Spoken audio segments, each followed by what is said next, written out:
Okie doke. Hey guys, I'm Ray, and we are streaming blacksmithing. At least we're trying to. It is always a little bit jarring and discombobulating to come back into the shop after we've been out of the shop. So, from a conference or from being out in the carport with the coal forge. So, welcome to the stream, everybody. Thank you for joining us. Good afternoon, Corwin. It actually goes pretty well, to be honest, overall. Like I said, a little bit discombobulated because there's always something that I screw up when we move from the outside to back into the shop. So I think I've got most of everything put back together. I hope. Let me know if you guys notice anything weird. So as you can tell, I got a new apron, guys. I mean, when the butler is home and like helping me grab stuff for the stream, things like this get remembered. Looks a little bright, but no biggie. Bright white balance. Okay. Let's see. Maybe if is that a little better? It might be a little better. Let me look. That looks a little bit better, I think. Perfect. Awesome. Cool. I had to change our ISO because we were outside and we're inside, and so I was messing with all the settings, and I'm not amazingly good with that. I do my best, but yeah. All right. So today we are back in the shop, and we are going to be starting to make an axe head. We have a lovely piece of stock. It is 4140, and we started kind of playing with it a little bit on Wednesday. It's a little bit on the, I guess, scaly side.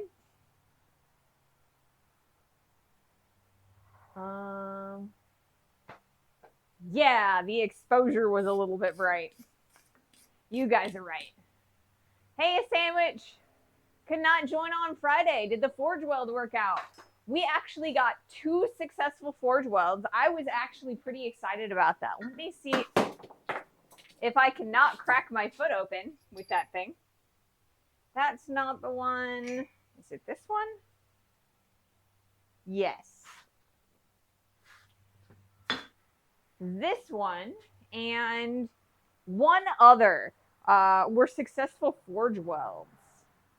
And I'd show them to you a little bit closer. We'll probably do that a little bit later. Because I've got everything set up to look at the press. Because that's what we're going to be using today. So, but yeah, I was really excited. At first, I was a little bit iffy. I was a little bit slow on the uptake. And don't do the footless headless, please. Yes. Definitely. I will try not to do the footless headless. So yeah, I think the first thing that I'm going to do is turn on the forge and start getting our metal heated up a little bit. And then we can kind of discuss what's going on in Ray's Smithy World. Got a few cool things to talk about. There we go.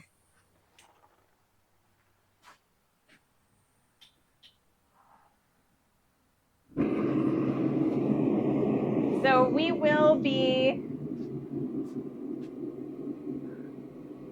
Do you also have a new apron? Yes, I do. I have a brand new apron. I'm super excited about the new apron. I myself, maybe let's not close the door. I like ventilation. But yes, so the butler was around all weekend, and I had to pick up a few things for the stream. So we went to Harbor Freight, which is a tool supply store, like a cheap tool supply store. What happened to my headphones? Right there. And he remembered that I needed a new apron. So he made sure that I got one. So yay, new apron, no more holes. I'm much less likely to set myself on fire. Super exciting. Let me put this in the forge real fast.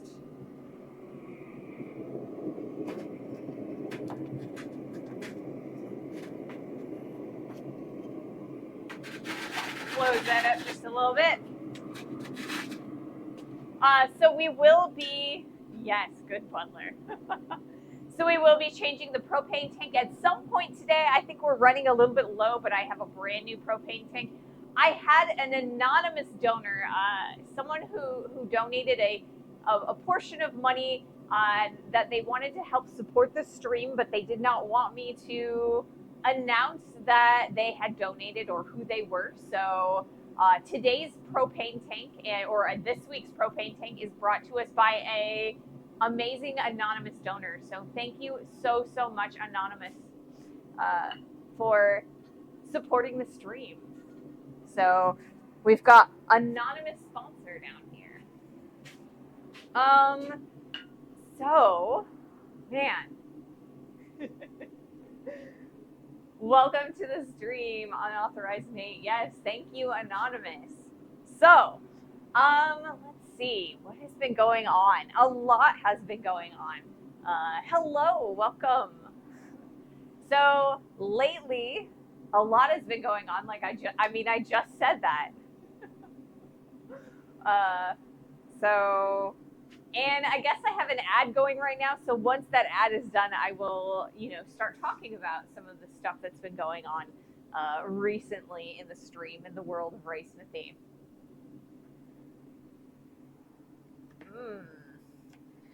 Weird.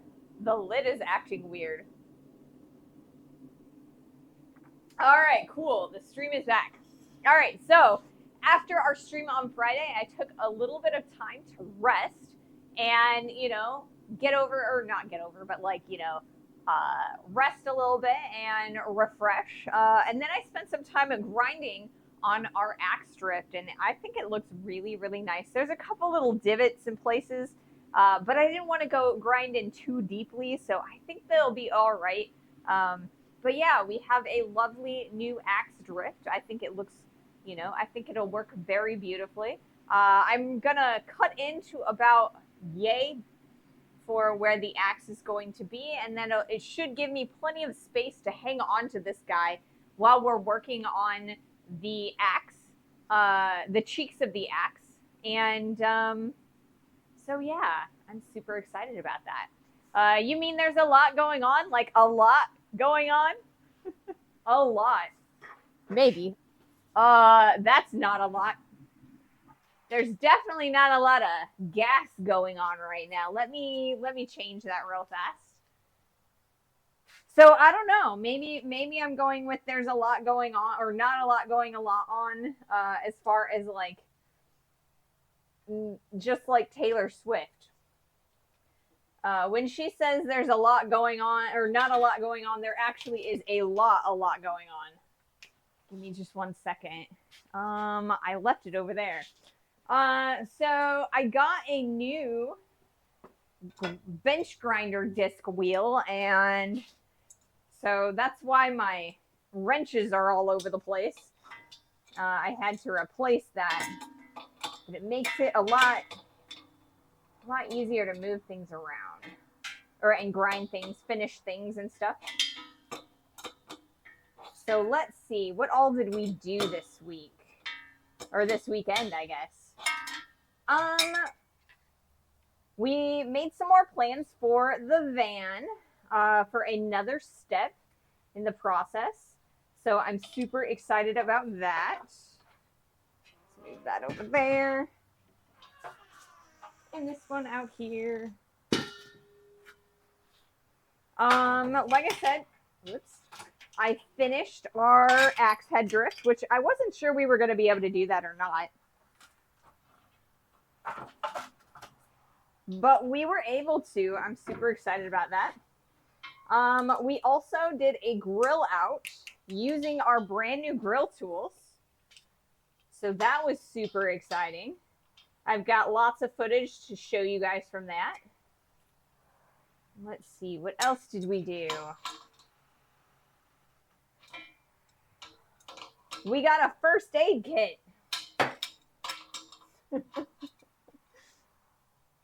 For the van.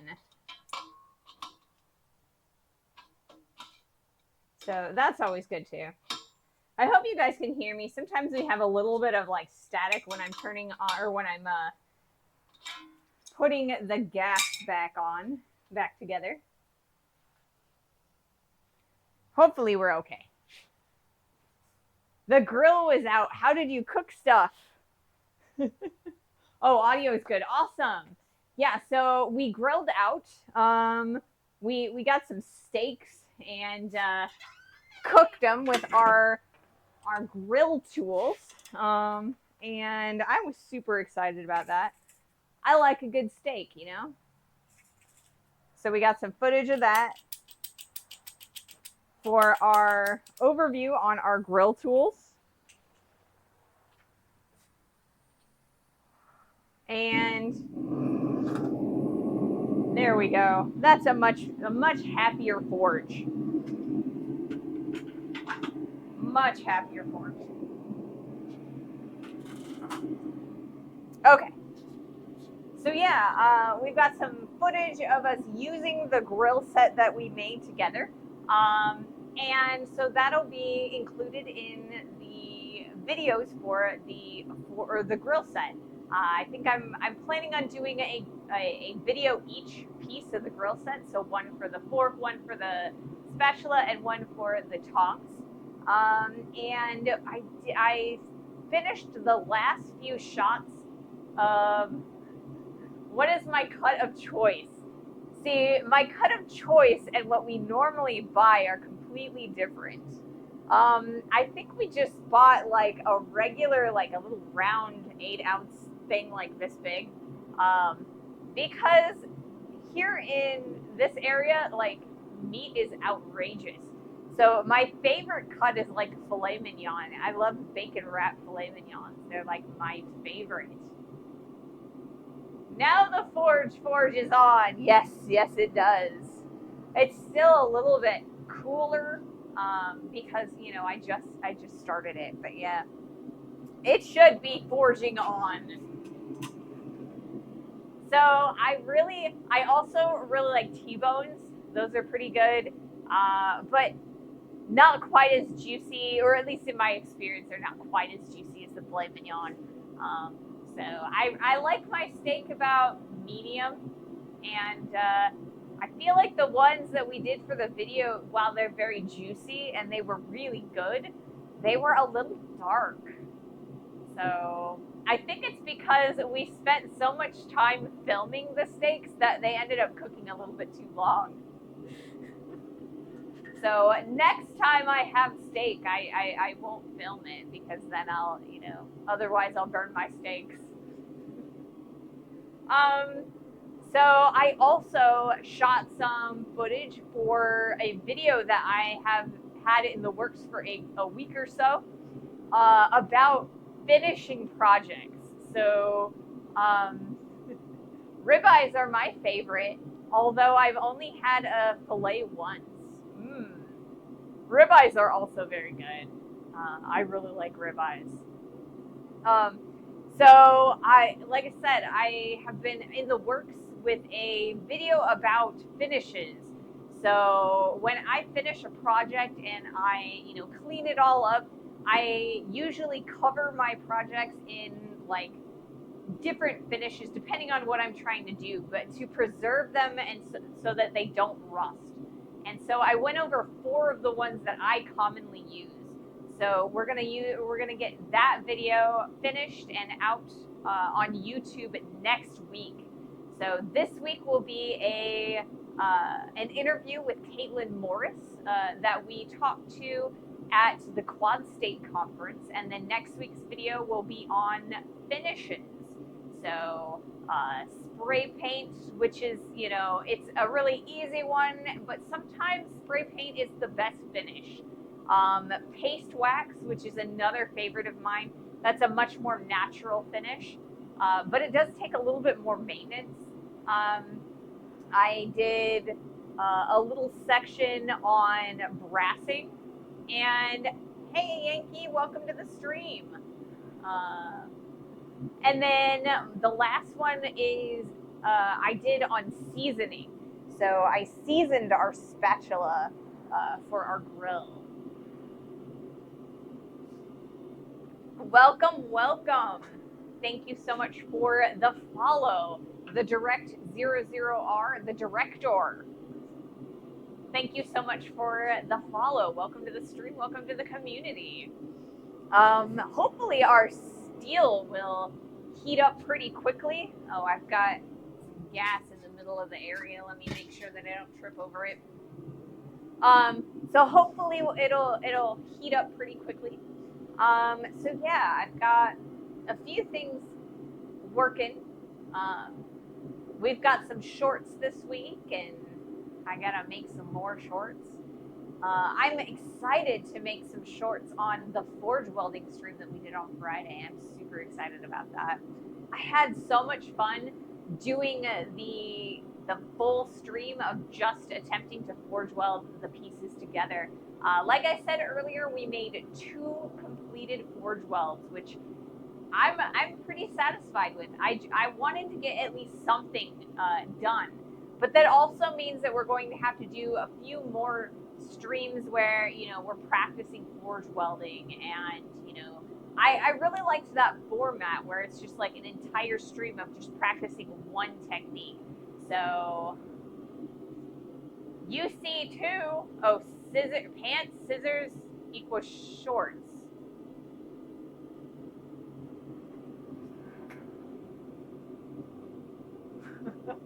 Yeah, pants plus scissors equals shorts. Stupid autocorrect. Yeah, you see too. Yes. Sorry, distracted. I forgot what I'm actually talking about. What am I talking about, guys? I was talking about something. Oh, I think I was talking about short videos. Yeah. Yeah, short videos. And I was also talking about forge welding. Like I really enjoyed Friday's stream where we did an entire stream of just practicing a single technique. And I think that I'd like to do a couple more streams that way. I don't necessarily think I want to make it like a weekly thing or anything like that, but occasionally we'll throw in a stream here or there where we're just doing an entire stream of just one technique. Similar to Friday's, forge welding stream, and then the stream where we did nothing but make nails. So I would love to do another nail making stream just to get some practice in. Maybe we could do an entire stream where maybe I can see about making as many leaves as possible. But a single technique and just like trying to perfect that technique, I think that is a really interesting format for a stream. Something that I'm thinking about. Method Monday. That's a good name. I like the alliteration, with the M and the M. We got that with, Forge Weld Fridays. Or Welding Wednesdays, yeah. I feel like Welding Wednesday, because when I'm actually doing the welding, I kind of need an extra set of hands. And normally, the butler mostly gets off like Mondays and Fridays, so it's a little bit harder to swing Wednesdays. But yeah, I really liked that format, so I think we might throw a few or sprinkle a few of those in here and there occasionally. For the moment, though, I'd like to heat up this piece of steel so we can start shrinking it. So we've got a huge piece of stock. It's about yay big. It's 5.5 pounds-ish. And so I need to squish it down so it's a little bit thinner. I definitely don't want to hammer the drift all the way through that piece of steel, especially not when it's as fat. So I kind of want to turn it into you know, maybe like an inch wide by, you know, like 2 to 3 inches tall. Um, and we're gonna make this a big old chopper. And it's gonna be a two-handed axe. Originally, I had designed this to be a single-handed axe, but I think we're gonna end up with a two-handed axe, and so it'll be like a big old splitter. Tell the butler's boss that he needs to get off on Wednesdays because otherwise the alliteration does not work. I would. I totally would, but you know. The butler's boss is kind of intimidating. Paleontologist Sista. Welcome to the stream, welcome to the community, and hello. So yeah, I don't know. The butler's boss is a little bit intimidating to me, and so I would rather not. But I don't know. Maybe I should. If I bring my hammer with me, then it will be my security hammer, like a security blanket, and then I could pretty much say anything, and I would be the intimidating one, right? Because I got this like 3-pound hammer with me. Not that I would ever use it, but it makes me feel safe. All right, how we doing on that? It's still black hot. It's gonna take a little bit of time because we have such a large amount of material, so I apologize. I really want to get into this to forging, so I'm hoping that we, you know, I guess I should have started it a lot earlier, but I was running a little bit late, kind of trying to set up the cameras a little bit better. Bring the axle more intimidating than the hammer. I bet it would be. I mean, that axle was huge. I promise it was like 40 pounds. So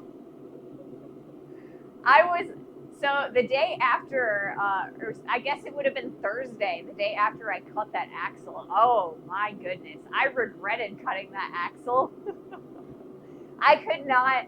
I really regretted doing that. So in the future, I'm gonna get help from the butler next time I cut that axle apart. But yeah, it would be nice. But I'm impatient, and I'm really super impatient on this thing. I really want it to heat up, but it is not heating as fast as I want it to.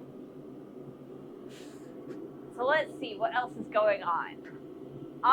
We found a few pieces of like furniture, I guess, that we really want to put in the van. So right now the van has like a bed and some seating and like our room for our luggage and all of our like gear and stuff like that. But we really wanted to put a desk in there. And so over the weekend, we've kind of been looking at some furniture to put in there. So we found a couple pieces. Like there's a desk at Walmart that might be a good temporary solution. And then there is this metal shelf that we found at an IKEA. And pretty interested in those. Like I said, we really want to put a desk in. Mr. Butler Boss is that crazy woman with a hammer.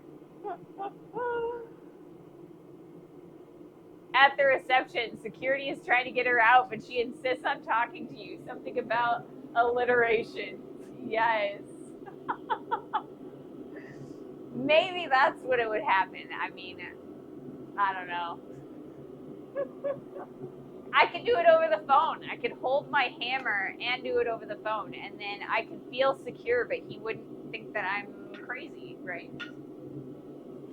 But yeah, so right now we found this desk, and I'm not entirely happy with it because it has a glass top. So the butler is out there trying to see if it'll work or it'll fit in the van. So we're kind of trying to set it up so we can do some camping trips and get out to more conferences. So yeah. Not sure if people will be impressed by you smashing your phone. Well, the butler will definitely not be impressed by me smashing the phone. The phones are not cheap. Our phone plan is through our internet service provider. And so we kind of get a deal by running both of our phones and the internet through the same bill. But as a result, we don't have we don't get the deals where you can pay so much a month for your phones. We have to buy them outright, and they're super expensive. I don't know why phones are so expensive in the United States. So yeah, I would rather not destroy my own phone if I can manage it. All right, how is our steel looking? Let's actually pull it out and take a look at it.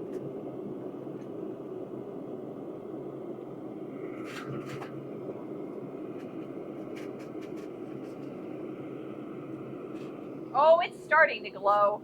Let's turn it around and stick it back in there.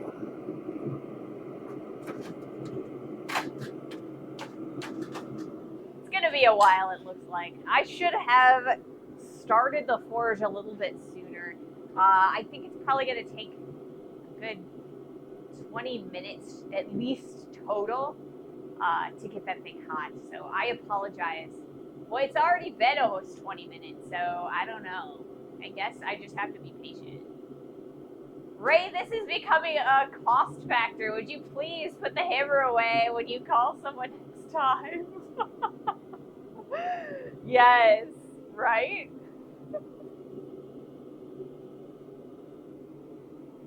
I gotta make sure that I don't smash my phone. I am the worst about phones, though. I can constantly, I never get to trade in my phones because I always end up smashing them. One time I drowned my phone. I used to work as a dishwasher at this restaurant, and I accidentally dropped my phone in the dish sink, and that was not fun. It worked for a little bit, but it was a little staticky, and the screen was not bright. It just looked washed out. It was literally washed out. I'm really hard on my phones though. It's partially because I come out here to the shop and I'll listen to music while I have the phone in my back pocket, and I'll squat down to pick things up and stand up, and then the phone will fall out of my pocket, and I'm constantly breaking them. So yeah. That's why I have this OtterBox on my phone, so that if I drop it, it at least has a little bit of cushion. So, all right. Guys, I'm sorry. It's taking forever. I'm impatient today. I think I'm really impatient today. So, let's see. I'm going to pull or push down the press because, it's something to do, right? Something to do. So if you guys have any questions or comments on blacksmithing, I'm totally willing and able to answer them. Cool screensaver with the underwater landscape. That is, it's that aerial theme? What screensaver? Exactly. That's how it be. I swear there was water inside the screen because they have the touchscreen part, and then they have a little piece of protective plastic over it, and there was water in between. I swear.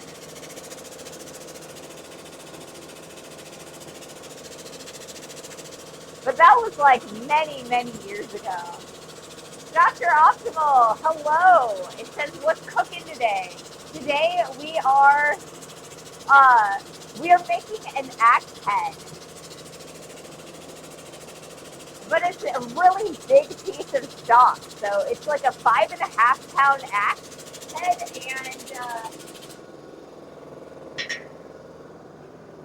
I was running a little bit late today, so I didn't get a chance to turn on the forge in time. So I turned it on while we were streaming. I had meant to do it before we're streaming. It is slow cooking Monday. Such slow. So I do have a brand new tank of gas, and it is pretty, it's up pretty high. Cool. I'll have to take a look at that clip later on after the stream ends.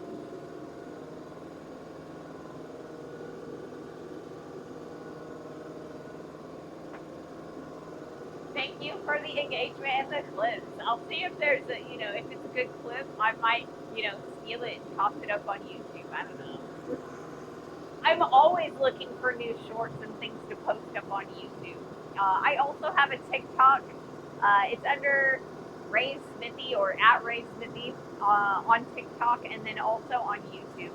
The link for the YouTube is on the page, but I'm always looking for little short blips and comments that I can add there. And I like little advice or little funny little things that happen in the stream. The piece of steel will be really tender at the end. I just hope it's not so tender it's fall apart. Because when you get your beefs, your rump roast or whatever, you put it in the slow cooker and then you it ends up being fall aparty, and I definitely do not want my axe head to fall apart. And I mean, it could. That is something that could happen, although it would be more like it cracks or breaks. This is a piece of 4140, which is a mid-carbon steel. So it does actually need tempered and it needs hardened and tempered. So basically, you heat it all the way up and then you submerge it in oil, and that hardens it and it reshapes the crystalline structure. And then you kind of gotta blast it with a tiny bit of heat, turn it like a straw yellow, and that'll release some of the pressure. But if you don't release the pressure in time, and sometimes when you're, if it cools too fast in that oil, it will end up cracking or breaking. Or, if it falls off of the anvil or out of my hand when I'm between the hardening and the tempering process, it has a tendency to break. I've lost a knife that way. I was attempting to make a knife. I'm not really good at making knives anyway, but I lost the tip of it because I accidentally dropped it after I hardened it. It will be just fine. Add some spices. Okay. I want my money back for that axe. It's total crap. Not crap. It is tender. Tender. That also reminds me of how money is sometimes called tender, right? Maybe this axe can it can cost a lot of tender, money. At least we're starting to get a little bit of a nice forage heat on it. It's really close to the tip as opposed to back in the whole body. So we need to wait a little bit longer so that we can draw out the heat throughout the entirety of our piece of stock. But like I said, it is a 5.5 pound piece of stock, and it is super big, so it's going to take a little bit of time to soak in all of that heat. Let's see. I don't know. I'm trying to stand up here and entertain you guys a little bit while I'm waiting for the stock. My last attempt at an axe fell apart. There was enough steel left to turn it into a hot cut, though. Ooh, that is obnoxious when things fall apart on us, I have a tendency, when we were doing the forge welding on Friday, there was a couple times where I was really talking a lot, and I accidentally burned my piece of stock. So we were only using low carbon steel, so it's not like high carbon because if you allow your steel to burn in a coal forge and it's a high carbon piece of steel, it'll actually burn the carbon out of the steel and it'll become very brittle and it just won't set right. So I'm really excited that I was only using mild steel, so you know I didn't have an issue. Steel got too hot. I mean, yeah, it happens. It's so easy when you're talking, especially for me, because I just get into this thing where I'm just talking and I forget what I'm doing.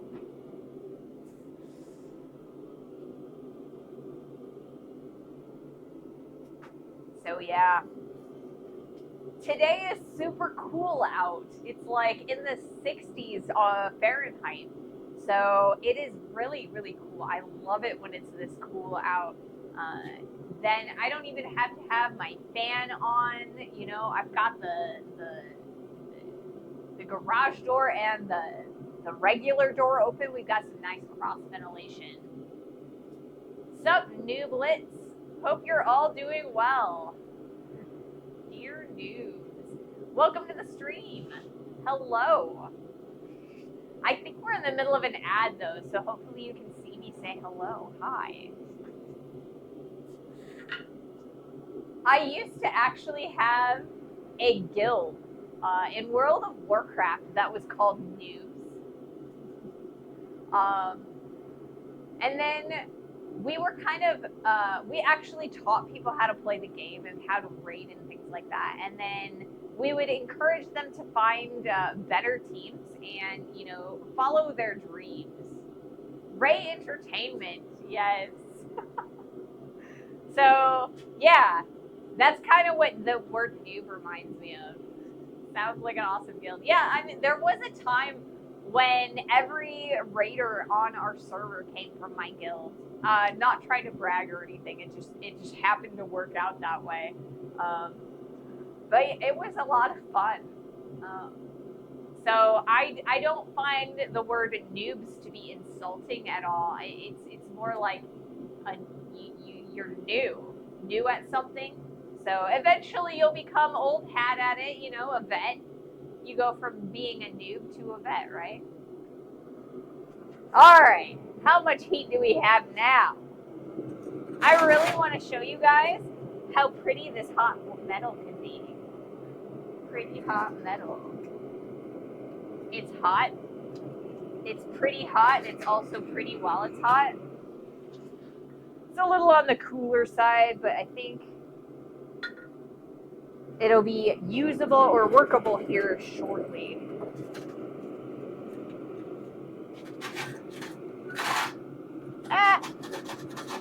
Closing things too much. All right. Here in a few minutes, I'm going to let that just heat a little bit more, and then we will start working on the press. I've got the camera all nice and set.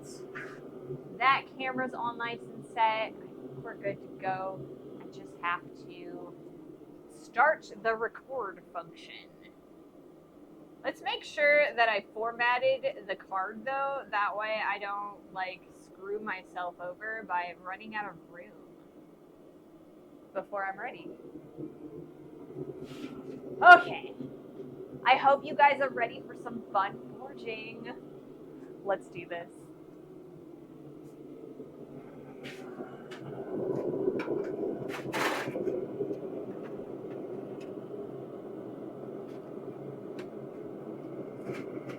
Alright.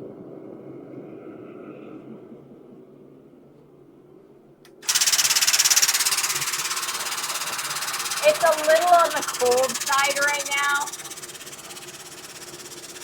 For those of you who are blacksmiths, I am very much aware that it is a little bit on the colder side. But I am an impatient person.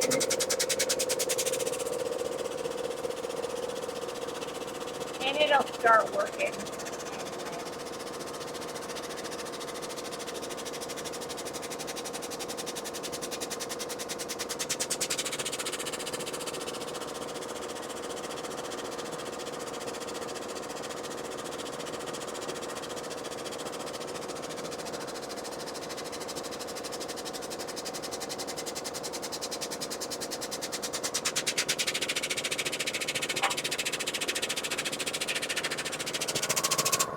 Okay, so for today's goal, we've got a really, really big round piece of stock, and I want to turn this into a skinnier rectangle.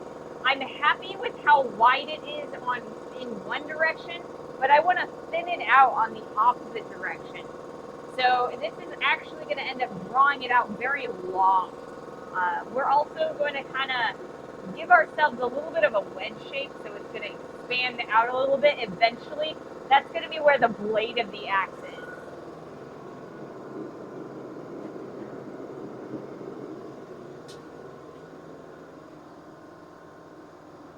Have I ever shot an infrared thermometer at a piece? I have not myself. I do have a few friends at the Upper Midwest Blacksmith Association who have told me that they have in their own personal shops, but they did not bring the thermometer with them. And the temperature that it would read for that piece probably would have been closer to the 1700s in Fahrenheit. Because it was, like I said, it was a little bit on the cooler side. As we continue working it, it will get a lot warmer, and it won't take quite as much time to get up to temperature. Let me ask Google what 1700 degrees Fahrenheit is in Celsius. So in Celsius, that's about 926 degrees. And some change, 6 repeating. So pretty darn hot, but not nearly as hot as we need to go for this particular piece of stock. Like I said, it is 4140. 4140 is a mid-carbon steel. It takes a pretty hefty amount of heat to move it really quickly and easily. We're really looking more in the 2200 degrees Fahrenheit range. So probably 1100 Celsius, somewhere in there. So pretty hot.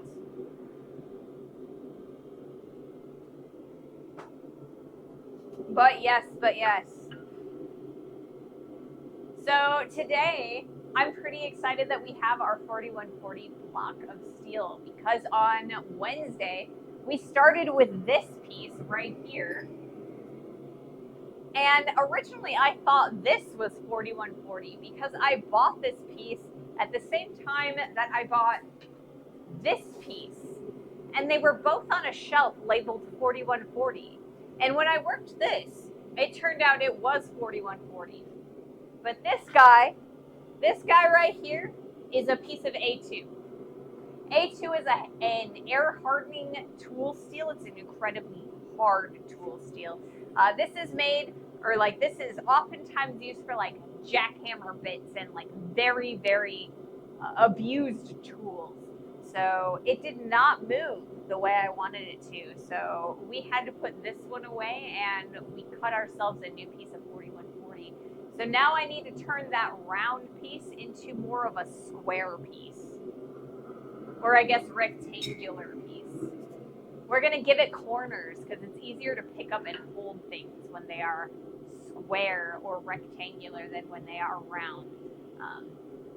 Every time I have a big old round piece of stock, it kind of it rolls away on me, and it makes it hard to get it out of the forge. Have you file tested it since it cooled? I have not. Let me see. Do I have a file? I don't have a file on the set, like the actual set, but I do have a file here. Let's see.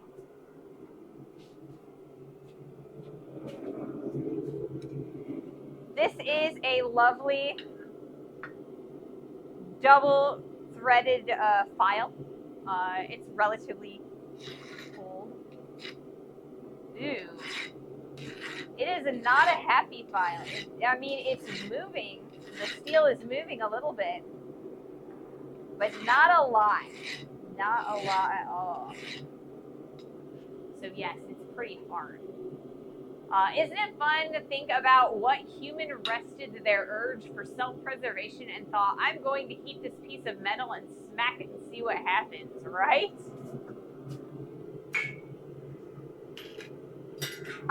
Yeah, it's incredible, like what were people thinking when stuff like that happened? I mean, what possessed someone to uh, decide which mushrooms were poison, which mushrooms were psychedelic, and which mushrooms were edible, you know? And it's like, who died or who survived, you know? And it's like, after someone died, why would you try it again? And there are so many other foods and things like that. You know, what were early people thinking? But yeah, I mean, it's kind of like the order of things when it comes to metallurgy is like, you know, you start with like rocks and stone. So like knapping, the process of uh, taking obsidian and chipping it away so that it creates a sharp, like arrowhead or dagger, right? You go from that to like the Bronze Age, or you know, and I kind of feel like that's a less jarring leap. Seems like "hold my beer" might have been said before testing things out. Probably. Welcome here, welcome in, Bluesy. Welcome to the stream. But yeah, I feel like I said, I feel like going from rocks or stone tools to like, you know, bronze or like that, like copper and bronze, is a little bit less of a leap from like stone tools to steel tools. You know, hold my beer. I like that. Well, when living outside of civilization, there's actually not always so much other food. I'm pretty sure that several nutritional variations were tried out of pure desperation. That makes more sense, right? If you're starving, you're going to eat a lot more variety of things, or at least attempt to eat more things than if you, you know, if you have food available to you. So that makes a lot of sense. Now that you know, changing your perspective, kind of, you kind of understand things a little bit better, huh?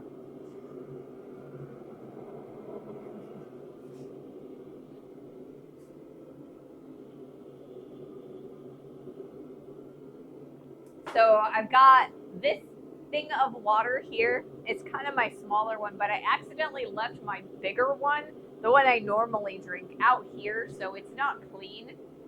And so after that one, I think what's gonna happen is we're gonna go with some Gatorade anyway, because I want some flavor today. Well, you should know, all over the world, there are usually things you can find that can keep you alive. There are. Um, when me as a city person, I feel a lot more disconnected from my food and like the things that keep me alive than you know a farmer would be, because the farmer works directly with the you know the fields and the animals that create our food. But here in the city, it's like, where do I go for food? I go to the grocery store, or I go to you know the restaurant, and it's like I don't actually get to see the animals, and I don't tend to the fields that produce my food. So was trained in that. Yes, I don't have the training to be able to forage my own food. There is this person that I've been watching on TikTok, and she has this little TikTok trend where her entire series is food or poison, or snack or poison.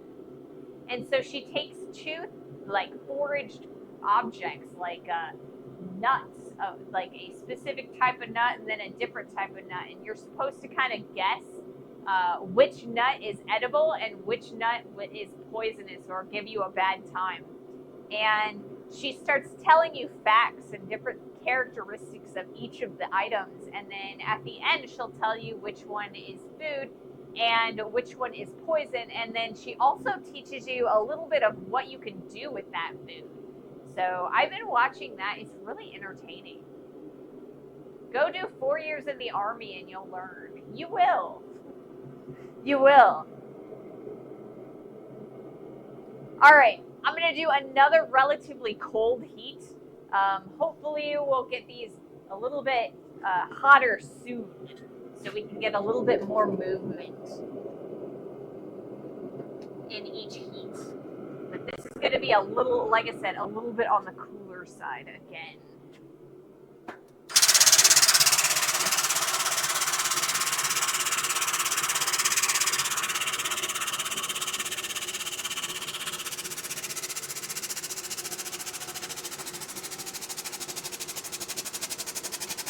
We are getting quite a bit more movement this week than we did the last.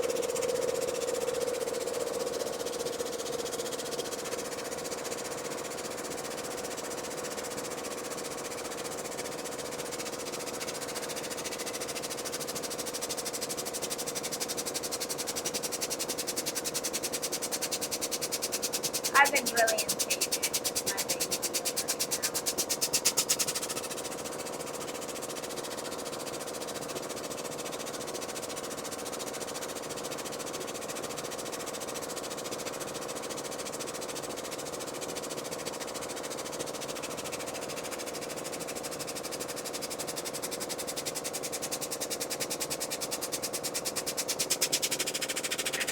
All right, back in the heat. I'm gonna flip this around too. We're gonna work on the opposite side. Hopefully we can get it nice and hot.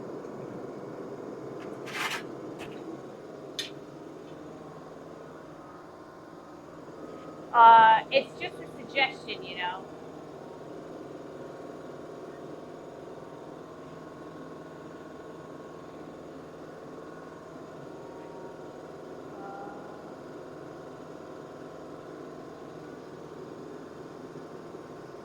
It looks like the clip that you guys made has 5 views. Or at least that's what my activity feed is telling me. I got another a notification for your clip, and different. It was pretty delayed, actually. So yeah, there are a lot of places that you can actually learn about different different foraged foods and stuff. There are a couple books out there that you can get a hold of that will help you identify different plants and mushrooms and things that are edible. That's the word I was looking for. So I feel like it's a pretty good thing to learn, because I mean, you never know when you're gonna have like a hurricane or a tornado or an earthquake or a fire that, you know, is going to disrupt your life, and being able to forage your own food is going to help you out quite a bit. I'm a big proponent of things like bug out bags and things like that. Making sure that you have, you know, a couple days worth of water, some clothes, any medications that you take, you know, for a couple of days, up to a week, depending on, you know, the type of disaster that you are planning for. Mushrooms, stay away from them unless you have a book with you and someone who knows about it. Exactly, because there are certain mushrooms that, like, you can forage and you can eat them, but if you don't cook them properly, you can't eat them. So, and then there are other mushrooms that will give you a really bad time. So mushrooms are kind of a little bit on the more difficult side to forage. I won't touch them. Yeah. I mean, that makes sense. Like I said, there are a lot of mushrooms that will give you a really bad time. and far fewer that are edible. Around here, we are a big morel area. So I don't remember what season it is, but there is a morel season in the area, and people will go out into the woods and they'll bring back these huge morel mushrooms and cook them up. I'll just eat just about anything, but foraging for mushrooms, no. Spring, is it spring? Like I said, I know that there are a lot of people in the area, a lot of my friends, they will forage for morel mushrooms. Those things cost like 50 to 70 or $50 a pound. Jeez. I trust my supermarket that packages champion or campaigns actually have them. Yeah. I mean, if your grocery store is selling you things that are not good to eat, you know, hopefully they'd recall them, you know. Hopefully.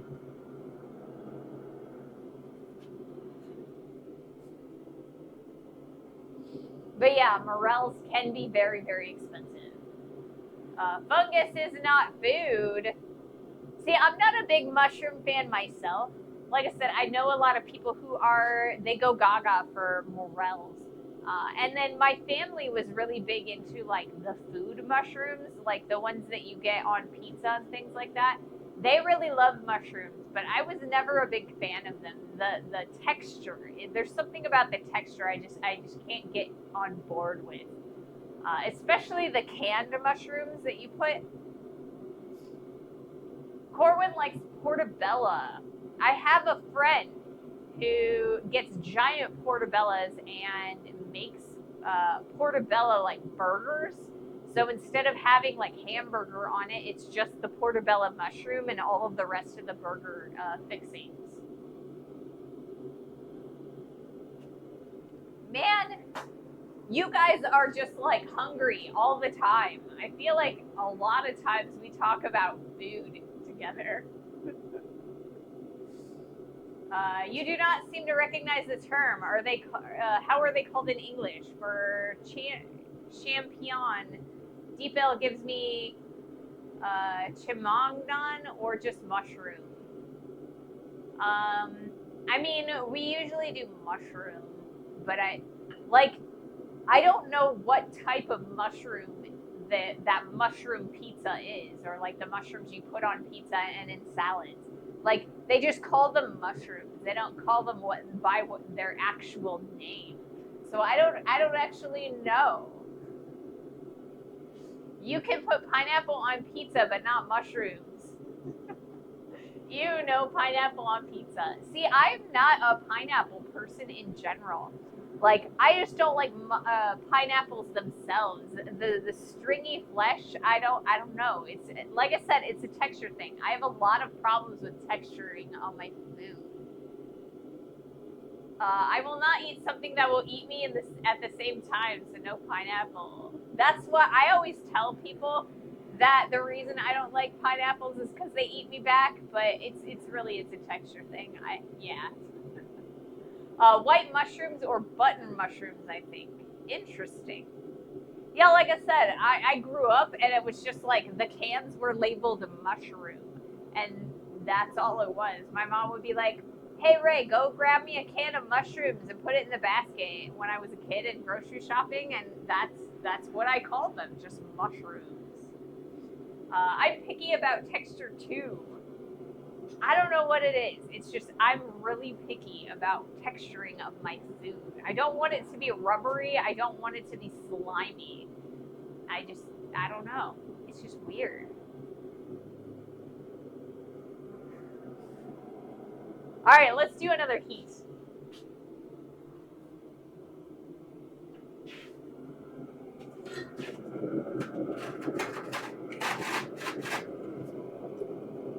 So I'm planning for this to take a couple days, or a couple streams, I mean. Whoa, I just dropped my stock as it came out of the forge. Let me see if I can put it there and then pick it back up. Okay, it'll be all right. There we go. That works. Oh man.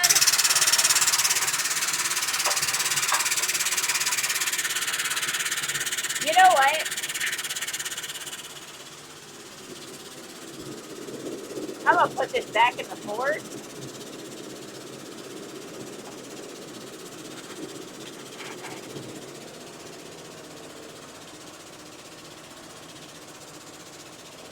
I accidentally let the press go all the way up. I'm so disappointed in myself. Great for button mushrooms. People actually give me champignons, but the other way around, it is just mushrooms. That's probably what it's called, to be honest.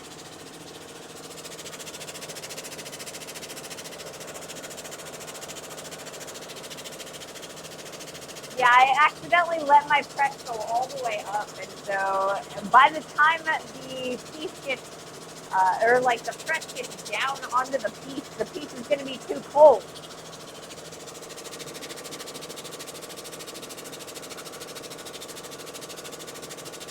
So let's put the press down.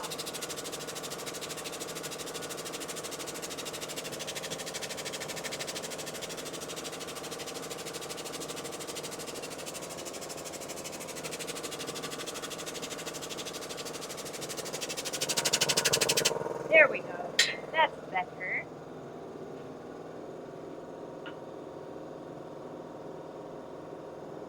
So button mushroom seems to be it. That's probably what they are. They look like buttons. They also remind me of the mushrooms from Mario Brothers. They've got, you know, the mushroom enemies or whatever. That's kind of what it reminds me of.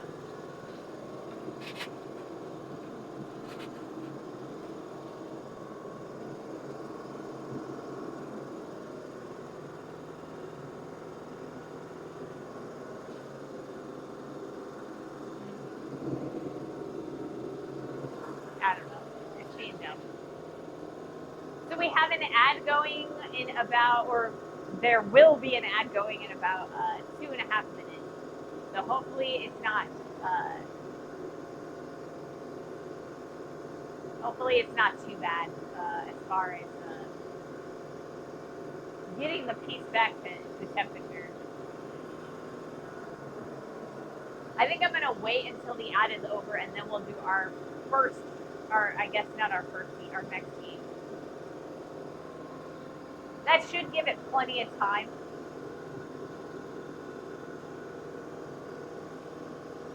I don't know what it is, but this water seems a little dusty.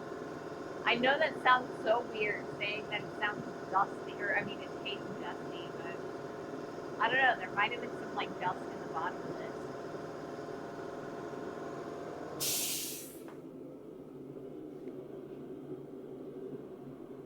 So we have such a big piece of stock. It's looking like we will probably continue to process this on Wednesday. I apologize for how long it is taking. I don't know why. The press, I mean, not the press, the forge just seems like it's taking forever to heat up today.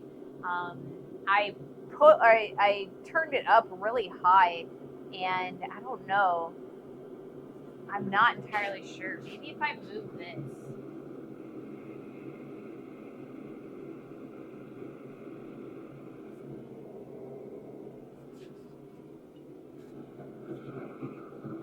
So the last time I changed between the big forge and the little forge, the orientation of the big burner kind of shifted, and so the heat of the forge itself kind of you kind of have to aim the burner a specific way, and it'll heat up a little bit better. You just turned and I glanced at the screen at the time and thought Ray has a builder's butt. Do I? Okay, so I wear lately I've been wearing guy jeans, men's or like jeans that are cut for men, And I have a large butt, and so the way they don't fit correctly over my rear end. So I don't know.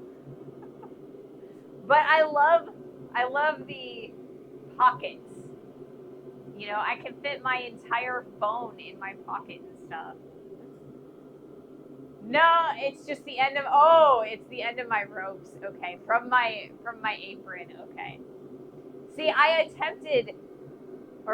kept forgetting to buy myself a new apron, and I finally bought a new apron. The whole plan was for me to get a cross apron, and I got a tie apron anyway.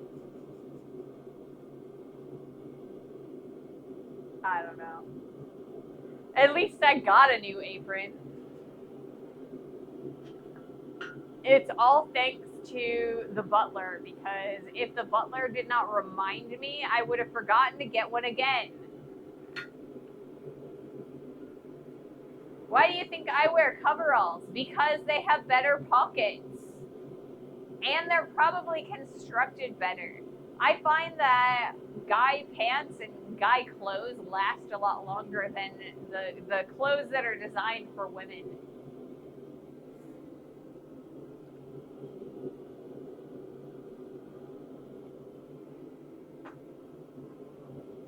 All right, so we have about a minute left in our before our ad break.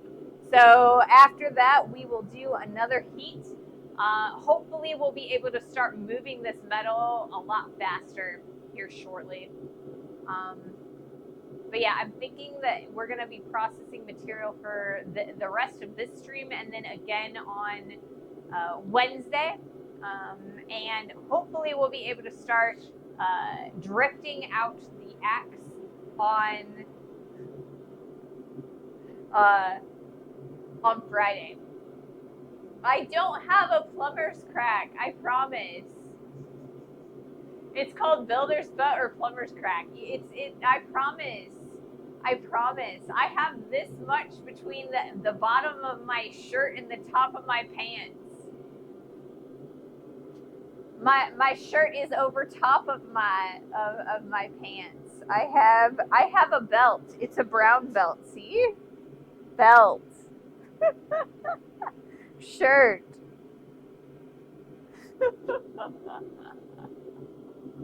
I say different profession, same idea. Yeah. I promise you guys can't see that. At least not today. I won't say that never happens to me, but not today. All right, let's do another heat. But first, I'm gonna change my camera angle. I'm gonna raise it actually. I hope, or not, or I'm gonna get in trouble. Guys, I broke the tripod.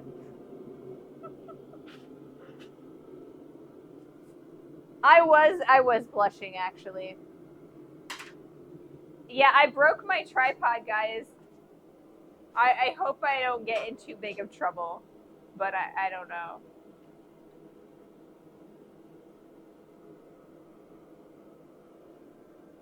It broke. I don't know why. All right, let's try this. Goodness gracious. Oh, his nose. Is that the crank lever? It is. It's the crank lever. Make my own tripod. I'll have to.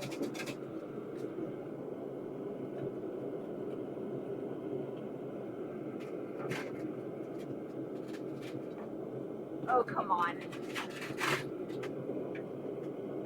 Today is not my day.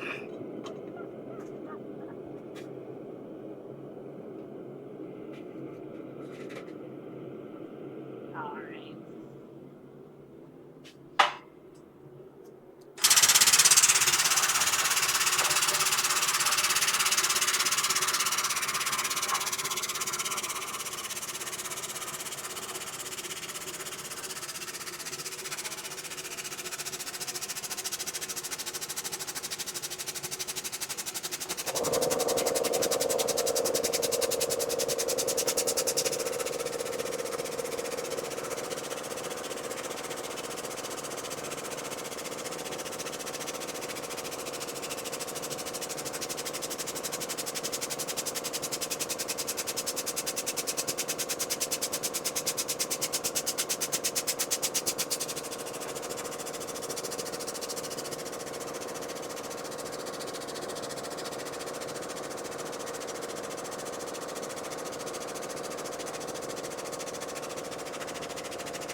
yeah, that was my tripod crank, so I apologize for the lack of differency angles today that we're going to have.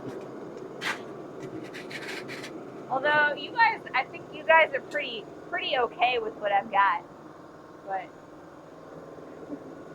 you're not the first one to liberate a crank lever. I know. But it's not my tripod.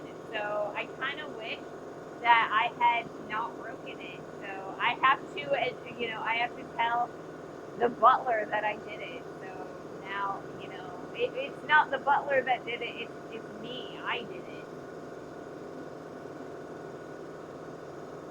3D print one. I don't have a 3D printer. I'm sure there's a way, or there's something that we can do. It looks like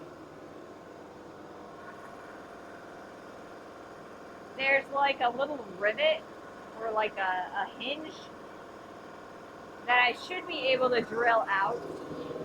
And then we should be able to kind of rivet another like crank on there. So I think I can fix it, but I would rather not put the same crank on it.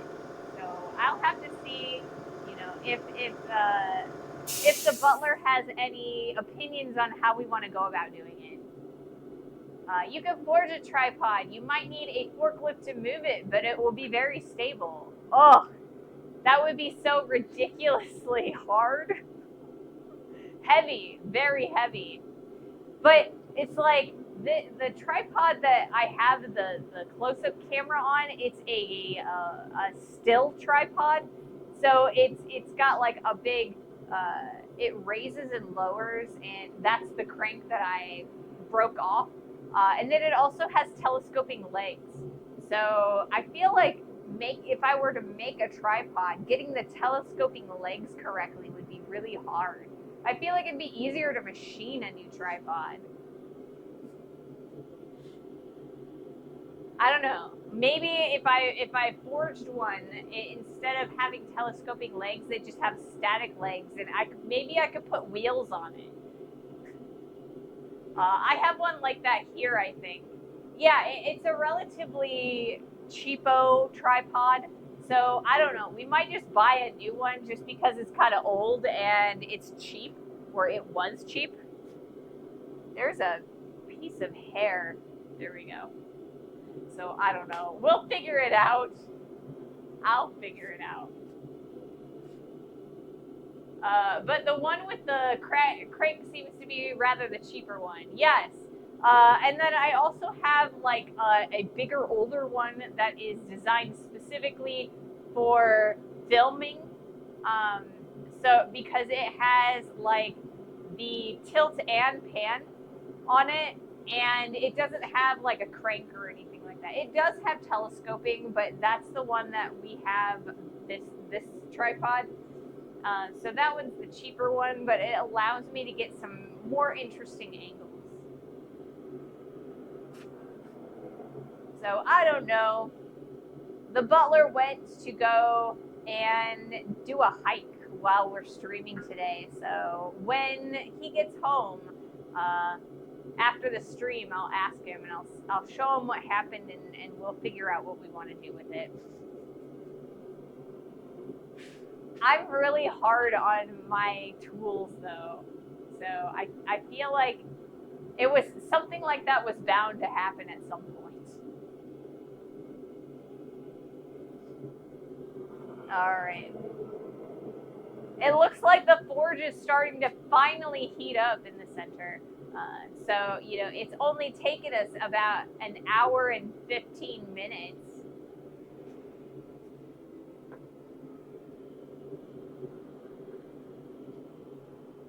I assume if you release the screw, you could probably push and pull the rod in and out without a lever. I probably can, but I don't want to break it. Not Chubby, hello. Welcome. Thanks for joining us. Well, okay. I will be right back because I'm going to grab something else to drink because apparently I dropped my liquid. Give me half a second. I'm sorry. Hey, looky-do. Looky. I put one in, and apparently the butler put two more in. Okay.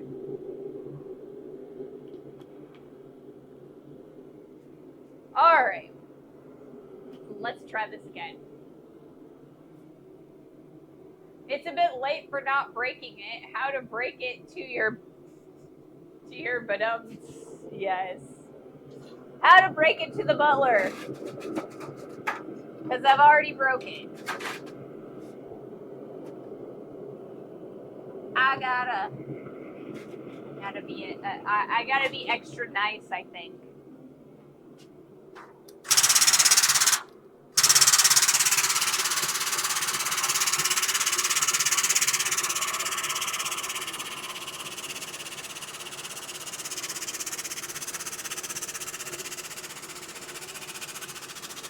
There we go.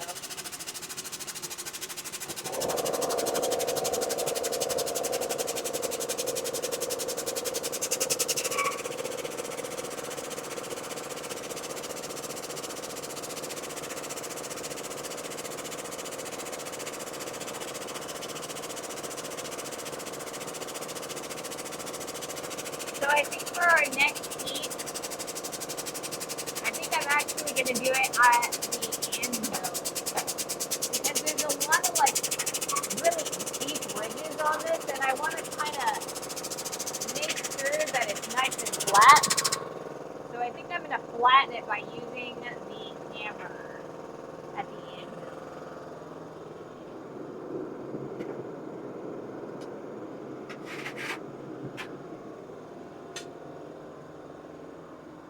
Just get tubes, 6 tubes, 3 narrow with 3 larger diameter welds, the larger diameter ones into the camera nut, and drill holes in the pipe.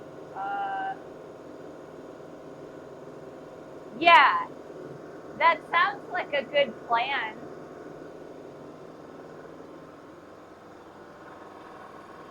It sounds like it'd be a pretty good design, Bluesy, on that tripod. But as the butler always says, is it worth my time doing it?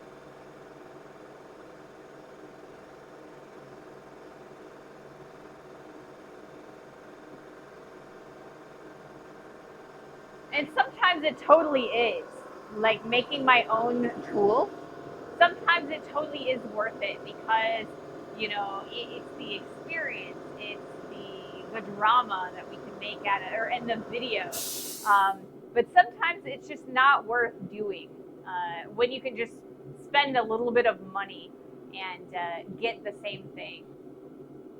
I had a weird weekend. A buddy said he was doing a class on 18th century cooking utensils, so I jumped on my phone and signed right up. Should have read the description. It was a health cooking or a hearth cooking and blacksmithing class. So how did that go? You told, or you kind of talked a little bit about what you thought it was going to be like on Friday. So how was that class? Or go next level and put a ceiling light track and suspend a camera. You want to be a pro streamer? No, even better than Mahalo, or even better Mahalo. Yeah. I feel like, so what I really want is I want to replace the little tripod with a different tripod, and because I want the close-up camera to be able to like move all over the place, but I really want the wide camera to be very stationary, and I feel like I could almost just straight attach it to my cart that like my monitor and my laptop sit on, and then it would be a little bit smaller. It was different, but still fun. So, did you build the tools that you used in the hearth, or was it like? Did you learn more about it? How did that go? So I don't know. We've been talking about how I want to do or redo where the cameras sit and how they work. I guess this is just like, you know, a reason to actually think about it more, or pull the trigger and do something about it.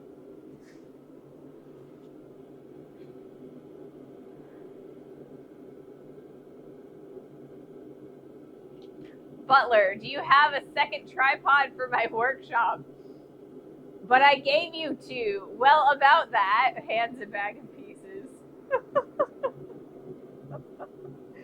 That might be what I do. Or if the butler comes back during stream, I might just, hand the crank to him as he passes to go in the house.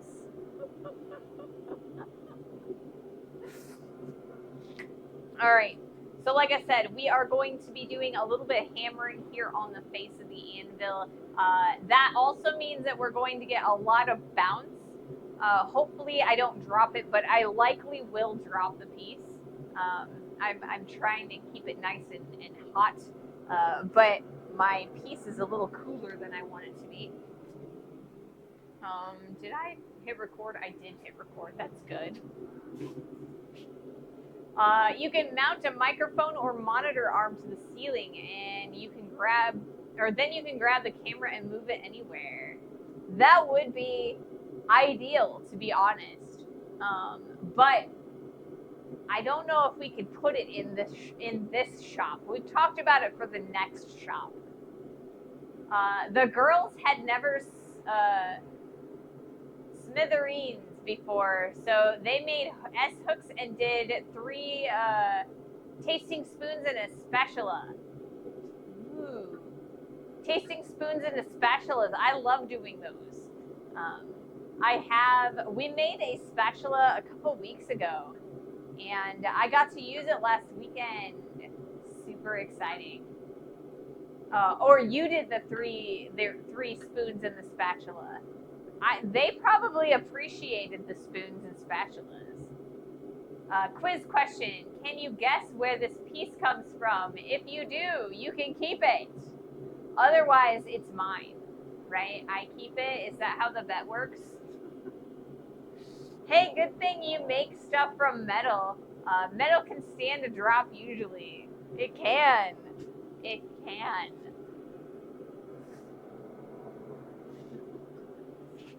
All right, I'm going to do another heat.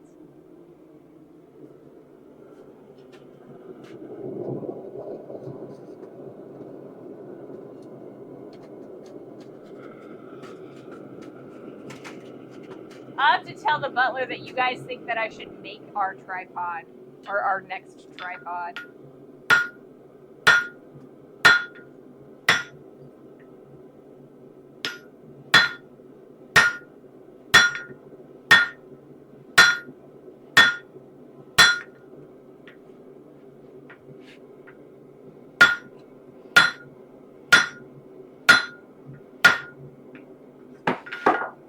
Of course I dropped. I even said I was going to drop it, guys. I even said that I was going to drop it.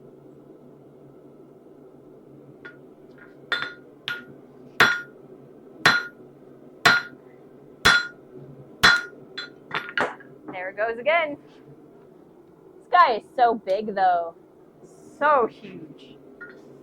We've got it relatively squared off now. I think I'm going to do another heat on the face of the anvil, though. I have never actually worked with a piece of stock that is this big.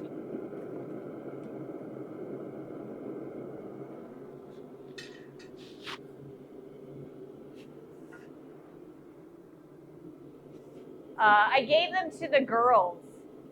Not always. I've seen forged iron just explode after a drop. It is drop forged.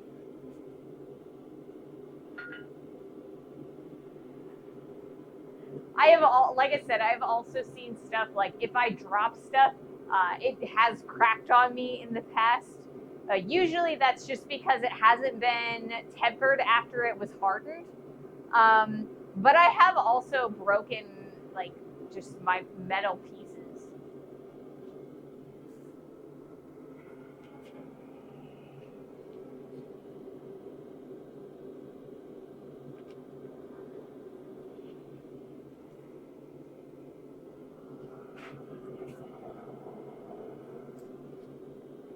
So we're getting a pretty decent squared off profile. What I want to do now, like I said, we're going to spend a little bit, at least one more heat here on the anvil face. I want to kind of flatten it out a little bit further. We'll probably do 2 more heats on the anvil. But what I want to do now that I've got a nice square profile, is I want to kind of thin it out and lengthen it. I like the height that it is, but I want it to be skinnier. Because when I use the drift to cut the hole for the handle into this piece, what's going to happen is it's going to expand the width a little bit, because we're pushing the material outwards and away from the drift. So it's already way thicker and fatter than I want it to be. So what I want to do is I want to spend a lot of time thinning out the side profile, and so that we have a decent length and size for our axe.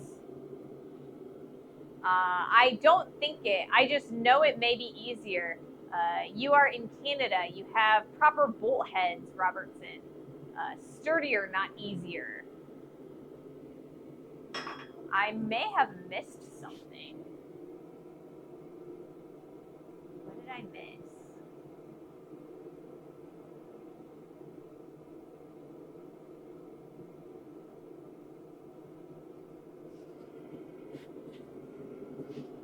I mean, yeah. Metal is relatively, most of my, I think that tripod is made of plastic, and that tripod, I believe, is actually made out of carbon fiber. Carbon fiber makes it nice and light. But it's heavier. Or heavy dutier, I guess. I don't know. But yeah, I want to, right now I kind of have more of a sledgehammer billet style, I guess. What I really want to do is turn it into a thinner axe head billet. I'm interested to figure out if there's a nice way that I can, so when we were making the hammer, we kind of center punched our block of steel, right? And because we wanted to put the handle right in the middle of our hammer, right? So with an axe, you want to put the handle towards the end of it. So I need to be able to start working with the drift on both sides so that it meets in the middle. So I have to figure out a good way to measure that. And right now, the ends of the block are not flat. So it's going to be harder for me to measure. So we might have to take a grinder to the end so that we've got a good flat surface to measure from. About making your own tripod, I don't think you should. It's just sturdier and more stable.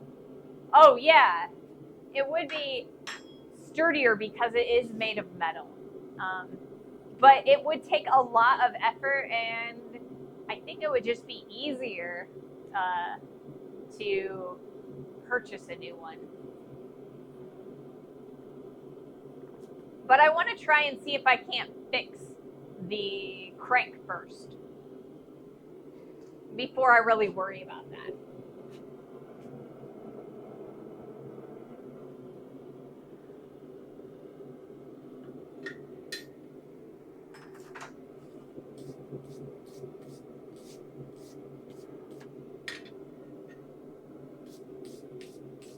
Like I said, I think I should be able to drill out. There's like a plastic rivet that kind of holds the crank into the like hinge, and I think I can just drill it out and replace it, and then I'll have a new crank.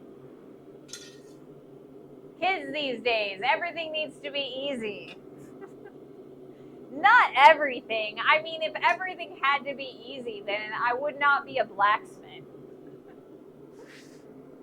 But I like to spend my time where, or I like to budget my time spending it in the best places.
All right, we're gonna go back in the forge.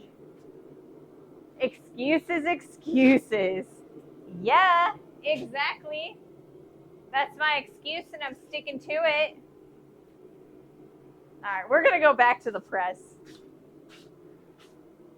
We flattened it out just a little bit, and that'll help us not get caught in the jaws of the press as much, or as bad, I guess.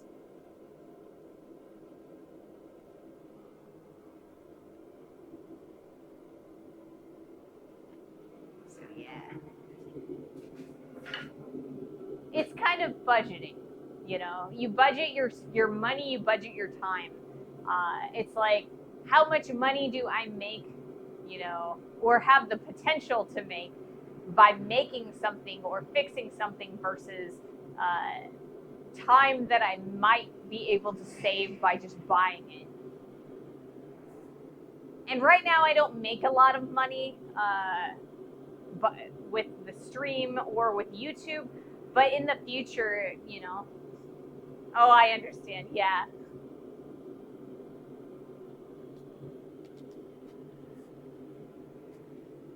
So it's just,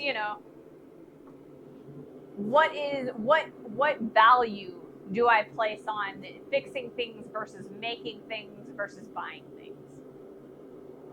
And I absolutely love learning how things are made and how to build new things, how to fix things myself.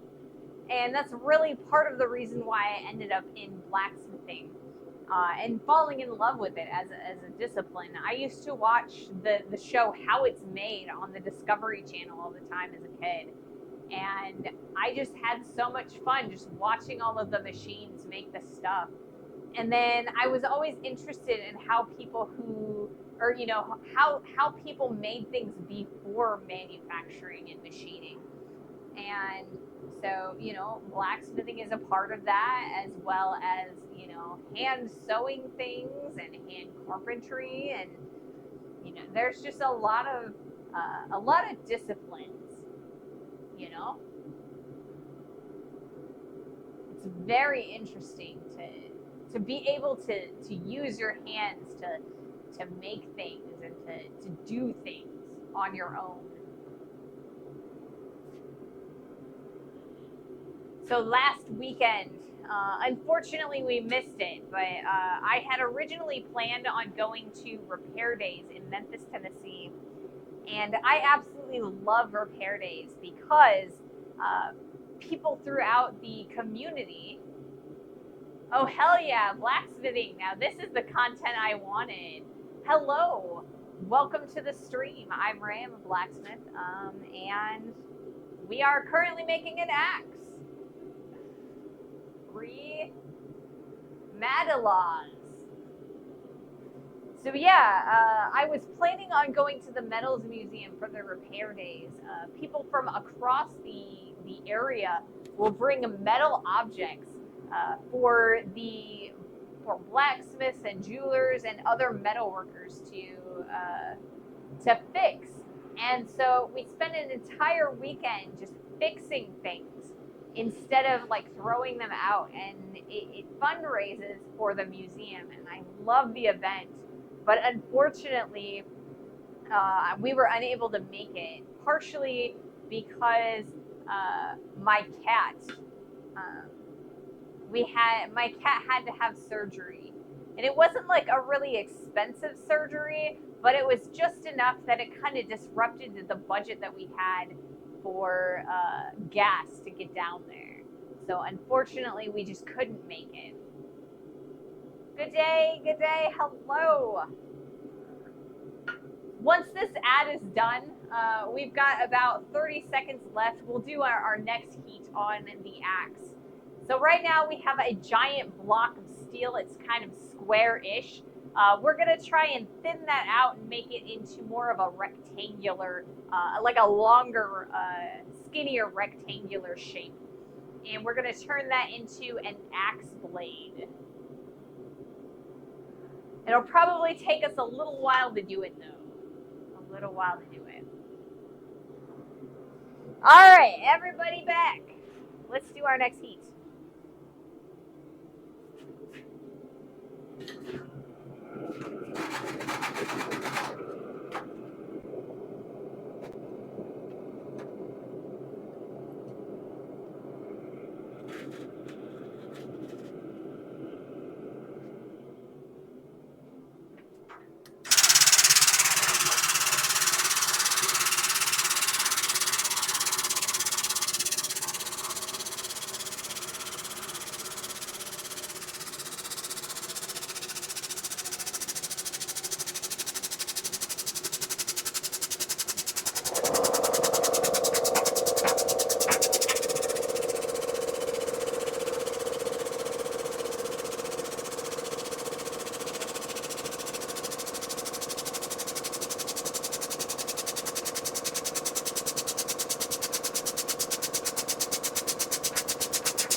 Back in the fire.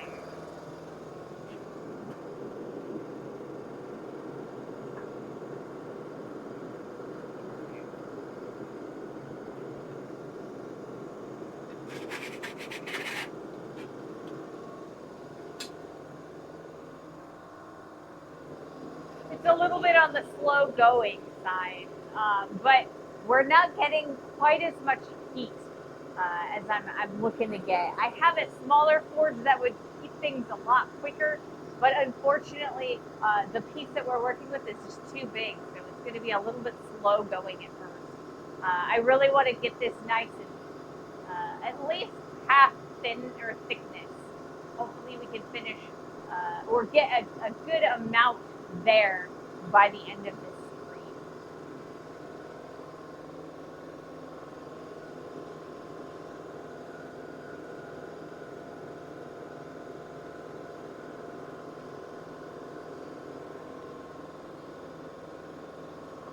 So, if you have any questions, comments about blacksmithing or anything that we do here on the stream, please let me know. I love answering questions. It's like one of my favorite things to do about the, or one of my favorite things about the stream, and one of my favorite things to do. Yeah. Okay, Ray, I'm off to bed. Good night. Night, Bluesy. Sleep well. Thanks for joining us. We'll see you later. So yeah, ordinarily I stream Monday, Wednesday, Friday from about 2:30 Eastern Standard Time to about 5 Eastern Standard Time, somewhere in there. So we've got another 45 minutes or so left in the stream. Hopefully we can make some decent progress today. Like I said, like earlier today, I really wish that I had started the forge a lot earlier. It took quite a while for the forge to heat up today. So, and I think part of it is because it's a cooler day today. Um, it's been so hot recently, and it's finally starting to cool down for fall. So I'm really excited about that. I love to hear your answers, but I need to get up in 4 hours and 15 minutes. Well, go to sleep. Go sleep. You need this sleep. You got to get your beauty rest.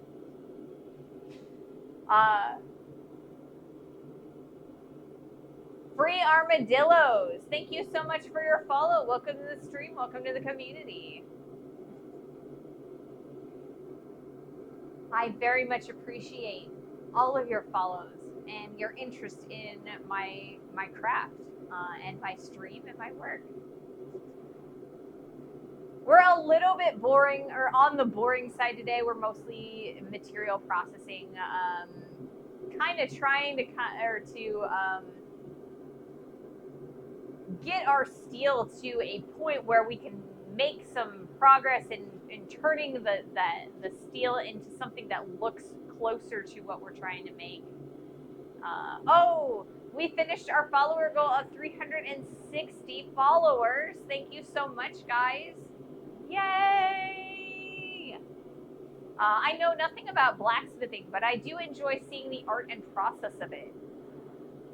So yeah, blacksmithing, it's kind of a little bit slow going, but basically what I'm doing is I'm heating up the metal to close to 2,400 degrees Fahrenheit.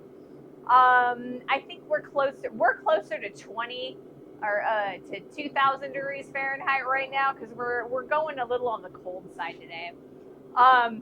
But we are heating the steel so that it kind of creates, or it makes it more malleable. And we are using a 20-ton press to squish that material into shape. So by squishing in one direction, the material is getting longer and wider. So I'm really trying to manage how wide it gets. I really want this piece of steel to get a lot longer. I like the width of it, but the height is way too tall. So I need to squish it down and lengthen it out. So that is my goal. And we are going to turn this into a axe head.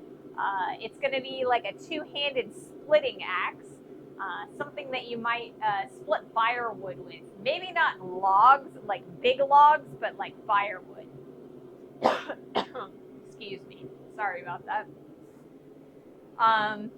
So that is, like I said, this is a 20-ton press. It's kind of a little on the slow side, but that's all right. It works.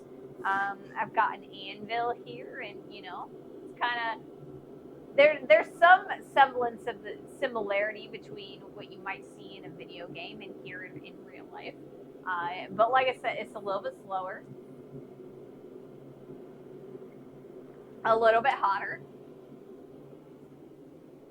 But yeah.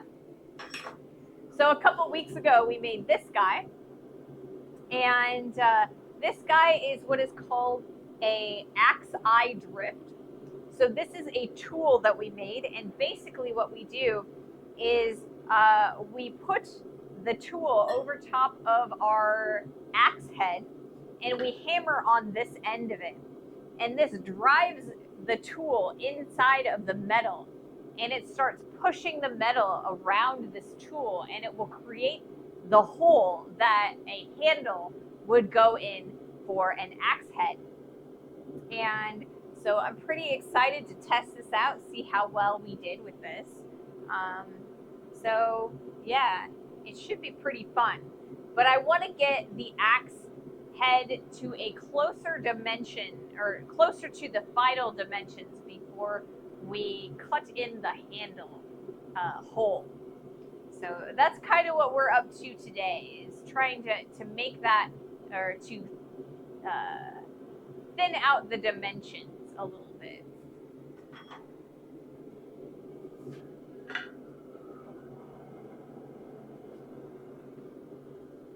I use a little bit more of a modern process than you might see in a video game. I'm using some more power tools than. Am I making the handle myself as well? I am not making the handle myself as well. The reason that I'm not is because I'm really lousy at woodworking, and so I'm gonna buy a handle, like a replacement handle, and I will mount my head on the replacement handle. And that should make it a lot more ergonomic and a lot better to use. I kind of modified the handle on this hammer. We made this hammerhead a couple months ago, and I kind of modified this handle, and it's too big and it's awkward, and it's not a very good hammer to use. It's just too big for my hand. So I don't want to make that same mistake with this axe. So we're just going to buy an axe handle, and we're building this axe specifically for, or to fit on the replacement handles that I have access to. So yeah, I anticipate this project will probably take close to 3 weeks worth of streams. Like I said, I stream 3 days a week. And so it's going to take us a little bit of time to do this. Wow, thank you so much, Kaz Blues, for the follow. Also, thank you so much, Krev143. Thank you for the follows. Welcome to the community. Welcome to the stream. Like I said, if you have any questions about what we're doing today or in the future or just in general, please do let me know. I love explaining what I'm doing. I try to make it entertaining. Like I said, today's a little bit boring, so I'm attempting to discuss more entertaining things. But yeah, thank you guys so much. I'm so glad to be here and, streaming blacksmithing. Pointing out and being like, hey, that stuff that you do in your video games, you can do that in real life too. I have been blacksmithing for about 10 years. I did take a a long 5-year break. But I've been back in the shop for about a year. So I'm kind of relearning some things, and I'm getting a little bit better than I was before. We've been doing some traveling and visiting some blacksmith conferences recently. And every time I go to the conferences, I learn more stuff. So yeah, we try to have fun around here. Husband, the nerve of that doctor saying I'm so old that he referred me to an archaeologist. Wife, audiologist, dear, you can't hear. Thank you for that lovely joke, Corwin. I love dad jokes. I love puns. So if you guys have any good dad jokes or puns, please do, post them in chat. We also have a section of our Discord exclusively for dad jokes and puns and little silly things that I love that. So the process of hammering metal back on itself. So right now what we're doing is we're drawing out, we are expanding the material, trying to make it bigger and longer. When you're trying to make it shorter and fatter, hammering that material back in on itself, it is called upsetting. And I think that it's really funny because that, it's called upsetting to talk about all kinds of puns and dad jokes and tell them while we are upsetting the material. So I love dad jokes. I love puns. So keep them coming. I'm massively into medieval history and weapons used during the time and its innovations over time. Yeah, I for a long time I was very involved in the Society for Creative Anachronism, the SCA, and I did a lot of demos for them, and I learned a lot, and I taught a lot. And I've made a few pieces of armor. I've made a few swords here and there. Nothing like a lot. I tend to do more tools and hooks and silverware. I used to do a lot of furniture. So I'm also very interested in medieval history as well. Um, but I am also very into using modern techniques to do it. So hence the press. I'm convinced that every medieval blacksmith would have used a press or a power hammer if they had had access to them. All right, we're going to do another heat. Okay.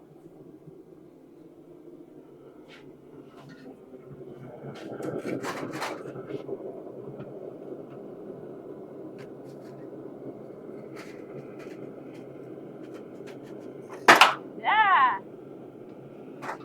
No. Please no.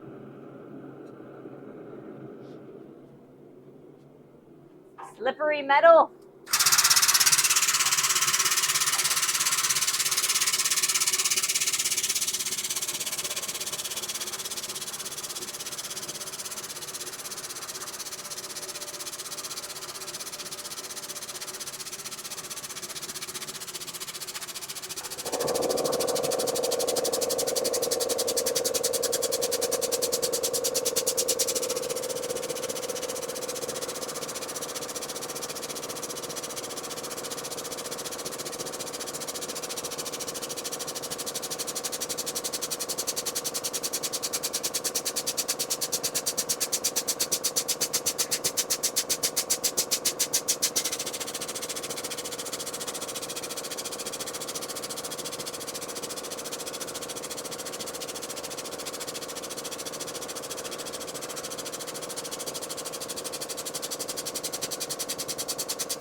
Back in the heat.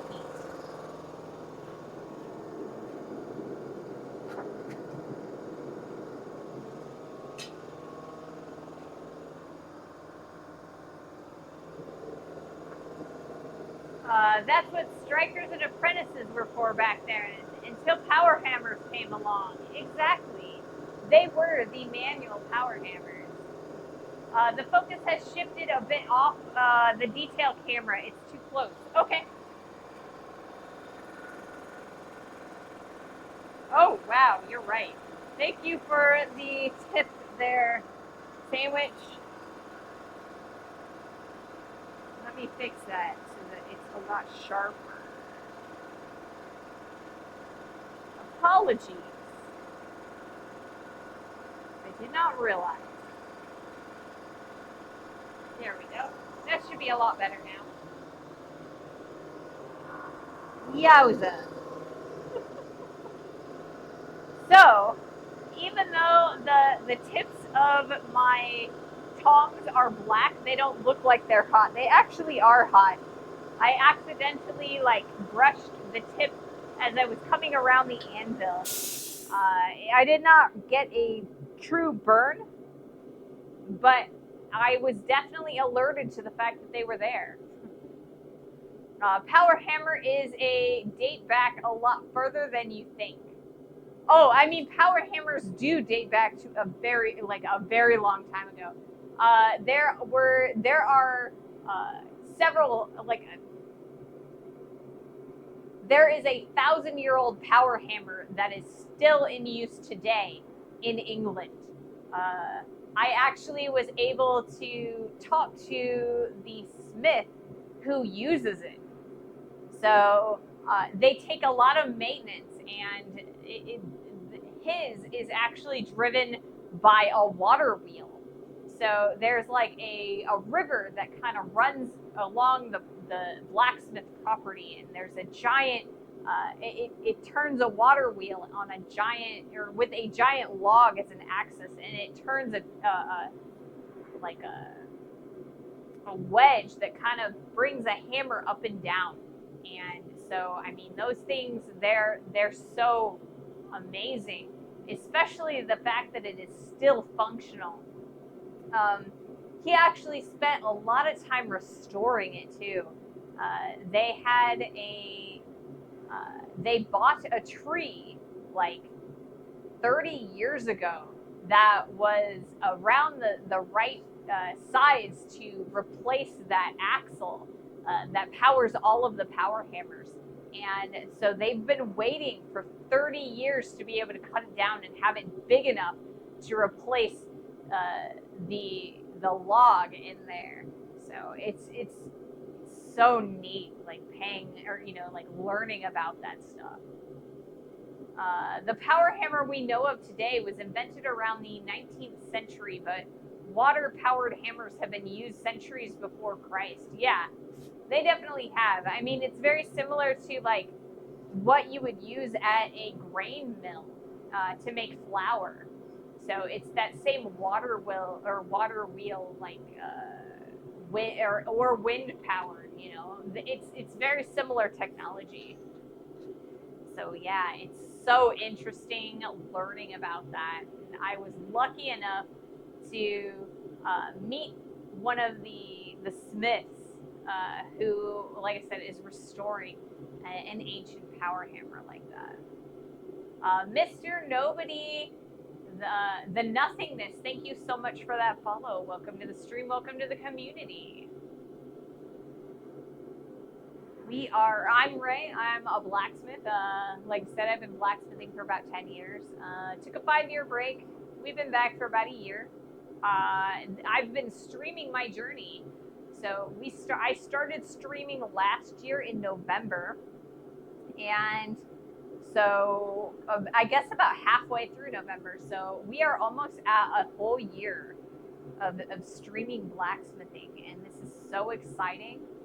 I made affiliate in January. So once January hits, we're going to have an affiliate, or a 1-year affiliate anniversary celebration. And I'm looking forward to that. I haven't decided what I want to do for it yet. We've got a couple months that I can use to plan. It'll be interesting. I would love to do something like a coal forge day again, like we did on Friday. But being that it's in January, it's kind of, will it be warm enough to do that? I don't know. I don't have a coal forge that I'm able to use indoors because there's so much smoke that's generated by a coal forge. So I have to use the coal forge outside. And I live in southern Illinois, right outside of St. Louis, Missouri. So I live on the Illinois side. I live within an hour of St. Louis. And so we kind of get this weird weather patterns where sometimes it's like 60 degrees in January, but sometimes it's like bitter cold and snowy or icy. So I don't know. I kind of feel like it's going to be a crapshoot as to whether or not we can do something really fun for my affiliate anniversary this year. But we'll see what we can do. I'm sure I'll come up with something fun. All right, let's do another heat.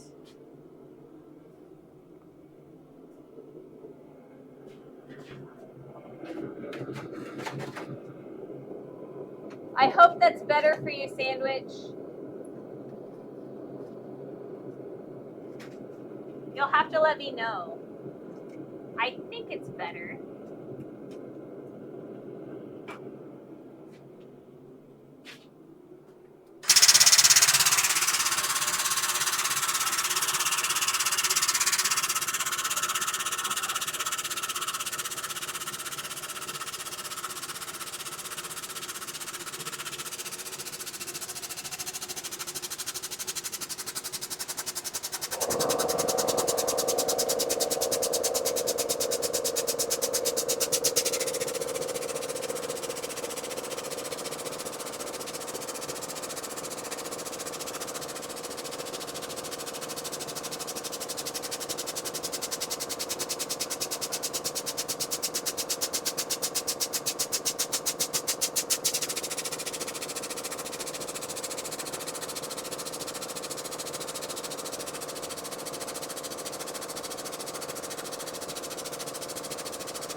It is, thanks.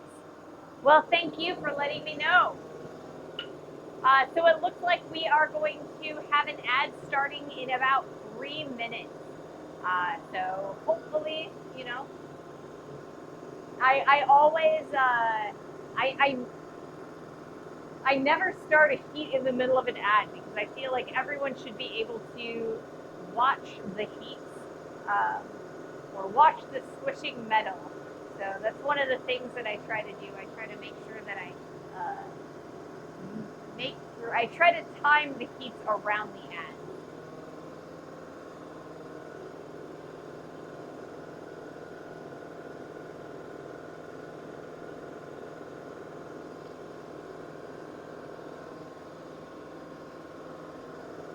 So we've got a nice square going. So like I said, I'm trying to forge on two sides and less on because I want to squish one side of. How am I going to say that? Blue means electrolytes. Yes, yes, it does, Yankee. It's a little bit on the cooler side today, so I haven't drank as much water. I kind of was looking for some flavor. I probably should be still drinking water as opposed to my electrolytes, though. It is just it's starting now to get cool enough that I don't need the fan anymore, and I'm not sweating my socks off anymore. So I am super excited about that. Um, the one bad thing about forging in the summer is that it just gets so hot here in the shop. We're at like 120 degrees Fahrenheit on some of the hot days in here, even with an industrial fan and all of the ventilation, all the windows and doors open. So I'm super excited that it's starting to cool down. I'm hoping that we get a nice 50 to 60 degree weather for a good chunk of the rest of the year. I would rather it not be like bitter cold, but I mean, it has to be at some point. So I guess I'll live with it. We're going to continue forging unless it gets cold enough that the fluorescence won't turn on again. Last year we had a little bit of issues with the fluorescence. When it would get super, super cold, they just wouldn't turn on. And that's just a little bit too cold for me to come out here.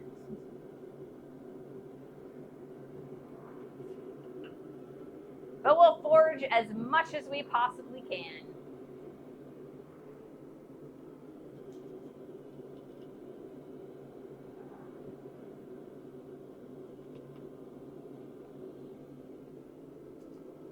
It really doesn't feel like we're making as much progress today as I wanted to be, but we've actually made a decent amount of progress. We went from a very round shape to a very square shape. Like I said, we're trying to make a more of a rectangular shape, closer to the dimensions of an actual axe. The axe that I am, attempting to make. Because if I were to punch the hole in the axe right now, that axe would be super, super wide. So I want to get that block of steel a little bit closer in dimension to our final axe. Light the gas forge ahead of time. I mean, the gas forge helps. It really does. But sometimes it just doesn't help quite enough. Oh man, I know that feeling a lot. What will the weight of the axe be? According to Mahalo's Google calculations based on my measurements, about 5.5 pounds. So I think it's going to be a nice two-handed axe. I don't know that it's going to be like a huge axe, but it'll be a two-hander. Holy cow. See, it all started because I was trying to make the axe out of this block right here, and this is just over 3 pounds. right? But it turns out that this block of steel is A2, and that's too hard to make an axe out of. It was just going to take too long a time. So instead, yes, Yankee does know axes. Yankee knows axes intimately. So instead, I took a truck axle and I just chopped a bit off of it. And I didn't even measure it. I just sort of chopped a bit off of the end of it. And it turned out it was a really, really big chunk of it. So, I mean, I don't know. We might need a really long handle. I don't know. We'll see. I just know that this is going to be a chopper because it sure is not going to be like a hand axe.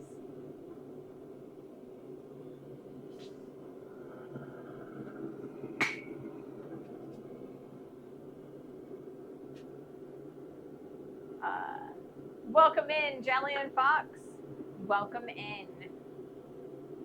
So I don't know. Like I said, we've made some progress, not as much as I want to, or I wanted to. So I think what we're gonna do is really old axes used to be 5 pounds back when we were still cutting old growth giant hardwoods. Oh, well then. Maybe my axe is gonna be a little bit too big. I was just see. I don't use a lot of axes, right? But I've got a sledgehammer right here, right? This guy claims it's 8 pounds. So I don't know. I guess I just went a little bit more comparable. So I don't know. I think this would make a really huge axe. So I don't know. We're gonna do the 5.5 pound axe and we'll see what happens with it. Maybe we just won't be able to hang it. I don't know. 5 pound splitter isn't unreasonable. Okay. That makes sense. And I mean, it probably will. In the end, it'll probably end up closer to 5 pounds than 5.5 pounds because I will need to grind a bunch of it off to get the exact dimensions and the shape that I want. And, you know, when I take the plug out for the handle and their, you know, scale that comes off of it, it'll probably end up closer to about 5 pounds. Aussies still make big axes too, since they have a huge hardwoods too. Yeah, and your Corwin is right. I will lose some to forge scale. So, like I said, I think 5 pounds is about where we're going to end up in the end. You know, because I got to shape the blade of the axe. We're going to widen it out, but it may not end up the exact, a smooth curve like we would need for an axe. We'll probably want to cut off a little bit off of the end so that when we go to measure for the drift, we'll probably take off some of the material there. Like I said, we're going to want to take out some hammer marks and things like that. So we will probably lose at least a half pound of material before we're done, before we hang the head. But it should be a fun project. Like I said, it'll probably take 3 weeks-ish. I think that's a relatively conservative estimate. So after this axe, I have a few other projects that we are planning, but Mahalo did mention that maybe I need a third hand, and we might do, or like a third hand is like a hold down. So it holds material in place. We might throw one of those right after this axe. I am planning on making some tools to make some armor in the near future, but that'll probably be way down the line. So we've got a lot of interesting projects planned for our stream. So you should have some fun watching throughout the rest of this year and into next. Should be fun.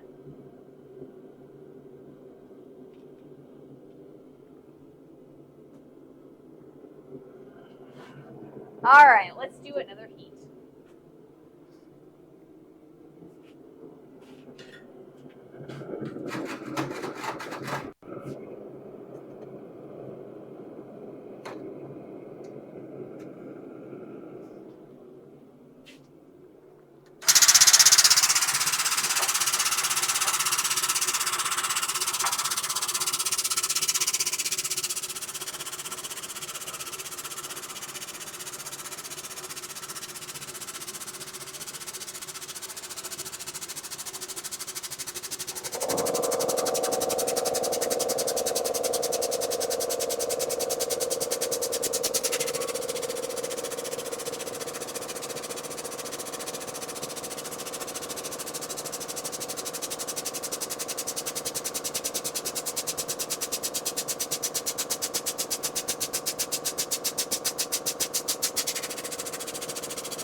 we're actually, oh man, whoopsie daisy.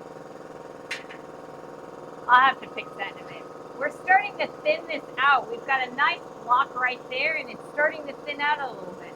So I am going to flip this like that. We're going to start working on that end. I want to make sure that everything is, we maintain even, or like an even squish the whole way through. So we're finally starting to make some progress like I wanted to.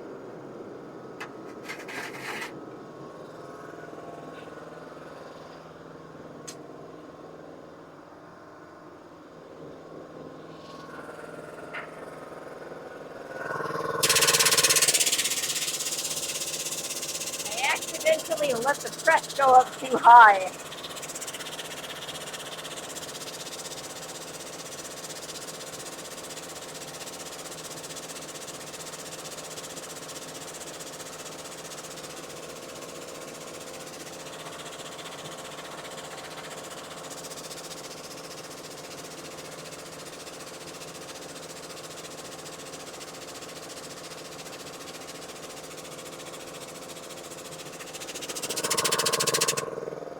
There we go.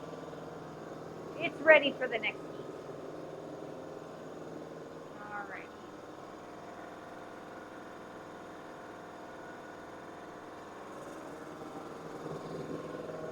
Flipping my clip on the close-up camera.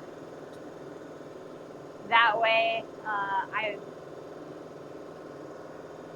don't lose some of the heat.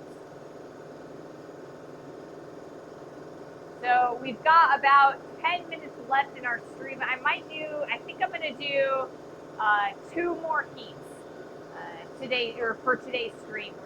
Like I said, we're starting to get some good progress, but we will be able to continue getting that progress on Wednesday.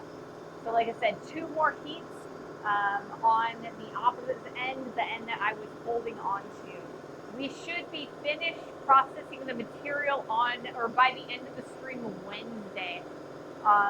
Usually it takes a little bit of extra time to kind of break the flames on a new piece of a large stock. Usually it goes a lot faster once you start really squishing it and getting the size that you're looking for. So I'm thinking that by the end of Wednesday, we will have the correct dimensions that we will be able to start drifting this piece on Friday.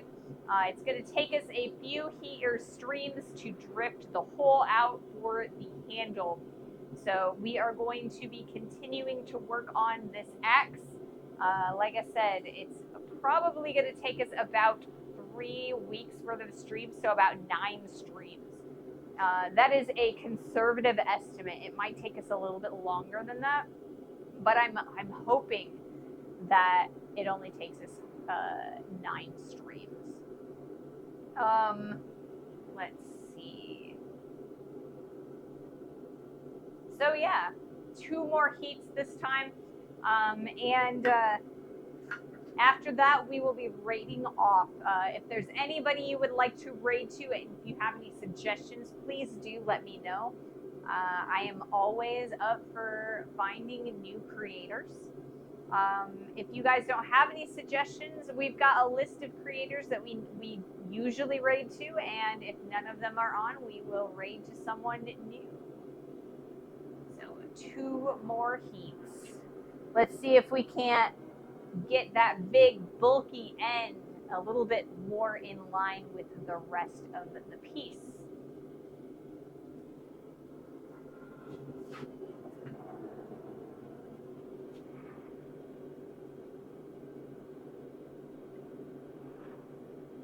I've had a lot of fun, guys.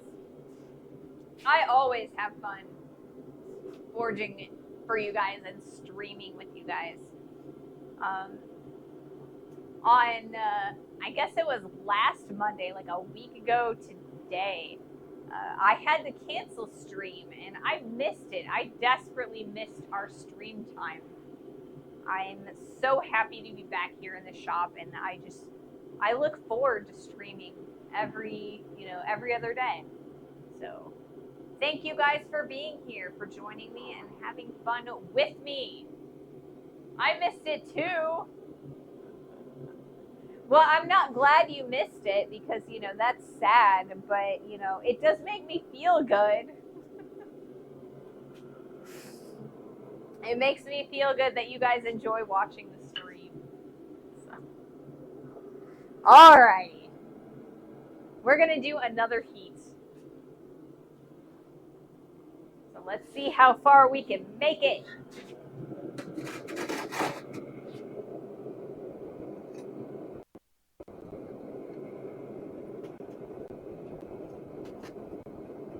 Oh, come on.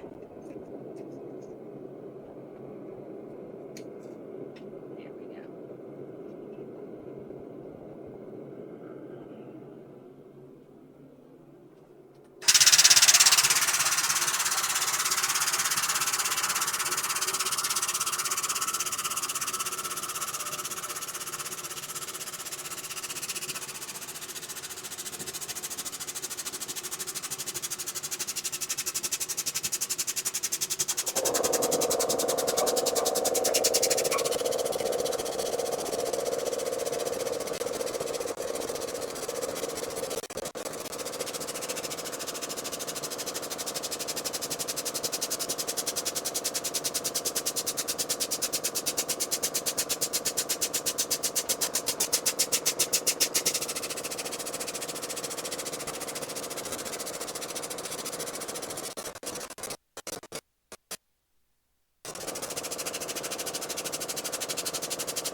Alrighty, and the plan for the last heat is to flip this guy over like so, and we're gonna press from this direction.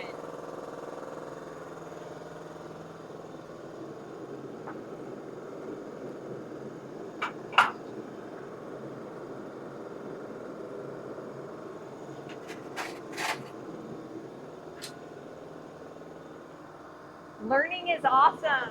Learning is awesome, Ping. Learning is awesome. It looks like the material is moving a lot more than earlier today. Is the piece hotter now, or is it also about structure, or so? So there is a combination, right? It is a combination of the fact that it is hotter because the longer the forge goes, the hotter it gets in there because it just ramps up and the flame spins around and it just gets hotter and hotter. And that's why starting the forge before the stream starts is always better. But it is also because the piece is round. There's a lot of strength in that round structure, and pressing it down, it just you are pressing it, but it just doesn't look like it or feel like it until it starts to get that rectangular profile. So it's kind of structural, but it is also very much about heat. So it is not one or the other, it is both. It is a combination. So I will do my best to get out here earlier on Wednesday so that I can start the forge. It'll get hotter faster. But yeah, it's gonna start going faster. I always feel like it works a little bit easier once I've broken the plane. And what I mean by breaking the plane is, you've got your flat, and when you press that down and it is no longer flat, it feels like it flows a little bit easier for me. I see. Interesting. And I mean, that may just be anecdotal. Like I've not seen any scientific evidence of my, theory of breaking a plane makes it go faster. But it's kind of, I don't know. It always feels that way to me. And I mean, it's also like,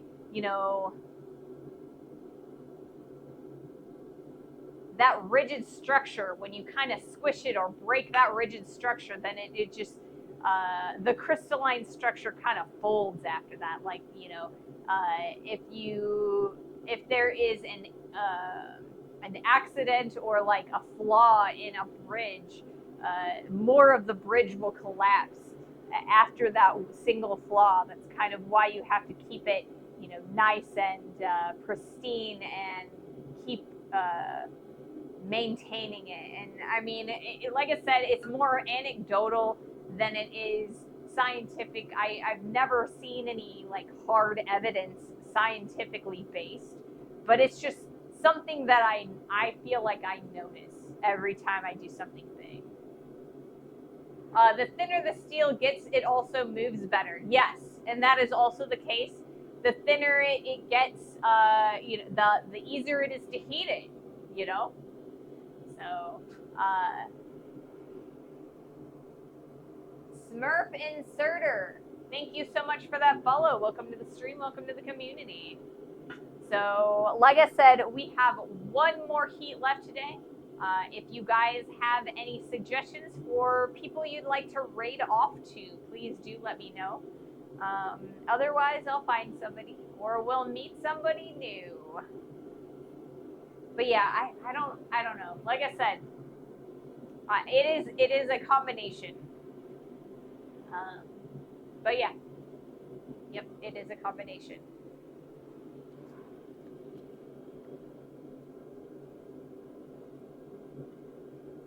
So I will be back streaming on Wednesday at 2:30 Eastern U.S. time.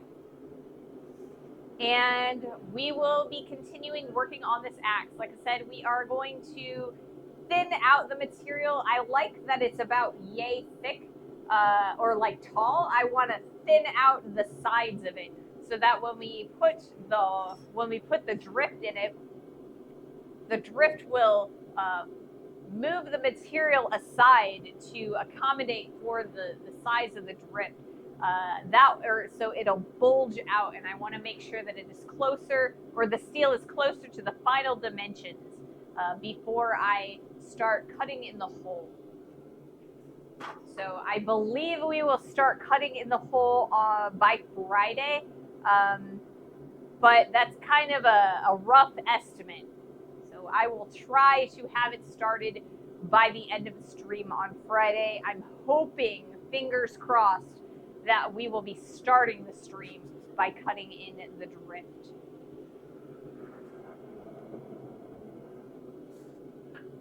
It would be very nice, and I would be very happy and grateful and whatnot. Okay. Let's see. Are we up to temp? I think we're close enough to temp. Let's do our last heat.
She wrote for the day. So we've made a decent amount of progress. Not quite as much as I wanted, but close enough. So right now we are starting to get that rectangular profile. I want to cut this in half. So we're going to squish this down and lengthen it out. And then we'll be ready to cut in our handle hole. So yeah, exciting. Thank you guys so much for joining me. That is a big old chunk.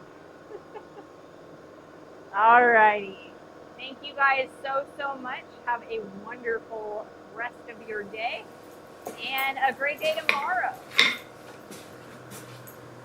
Let's see. Who we gonna race to today? Who is on? Do we have any friends on?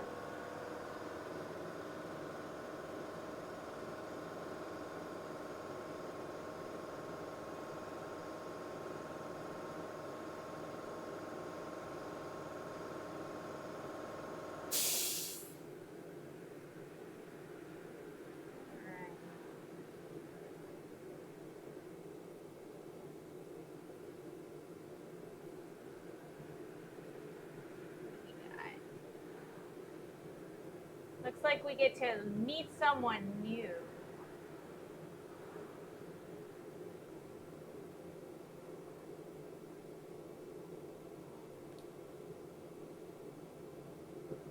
Got some people sewing.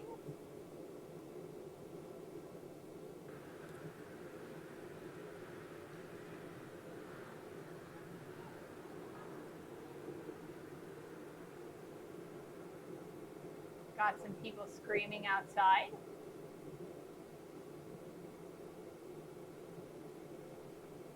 I think there's a knitter that we've raided before. Let's raid the new soups. They are co-working today. It looks like they're knitting a hat.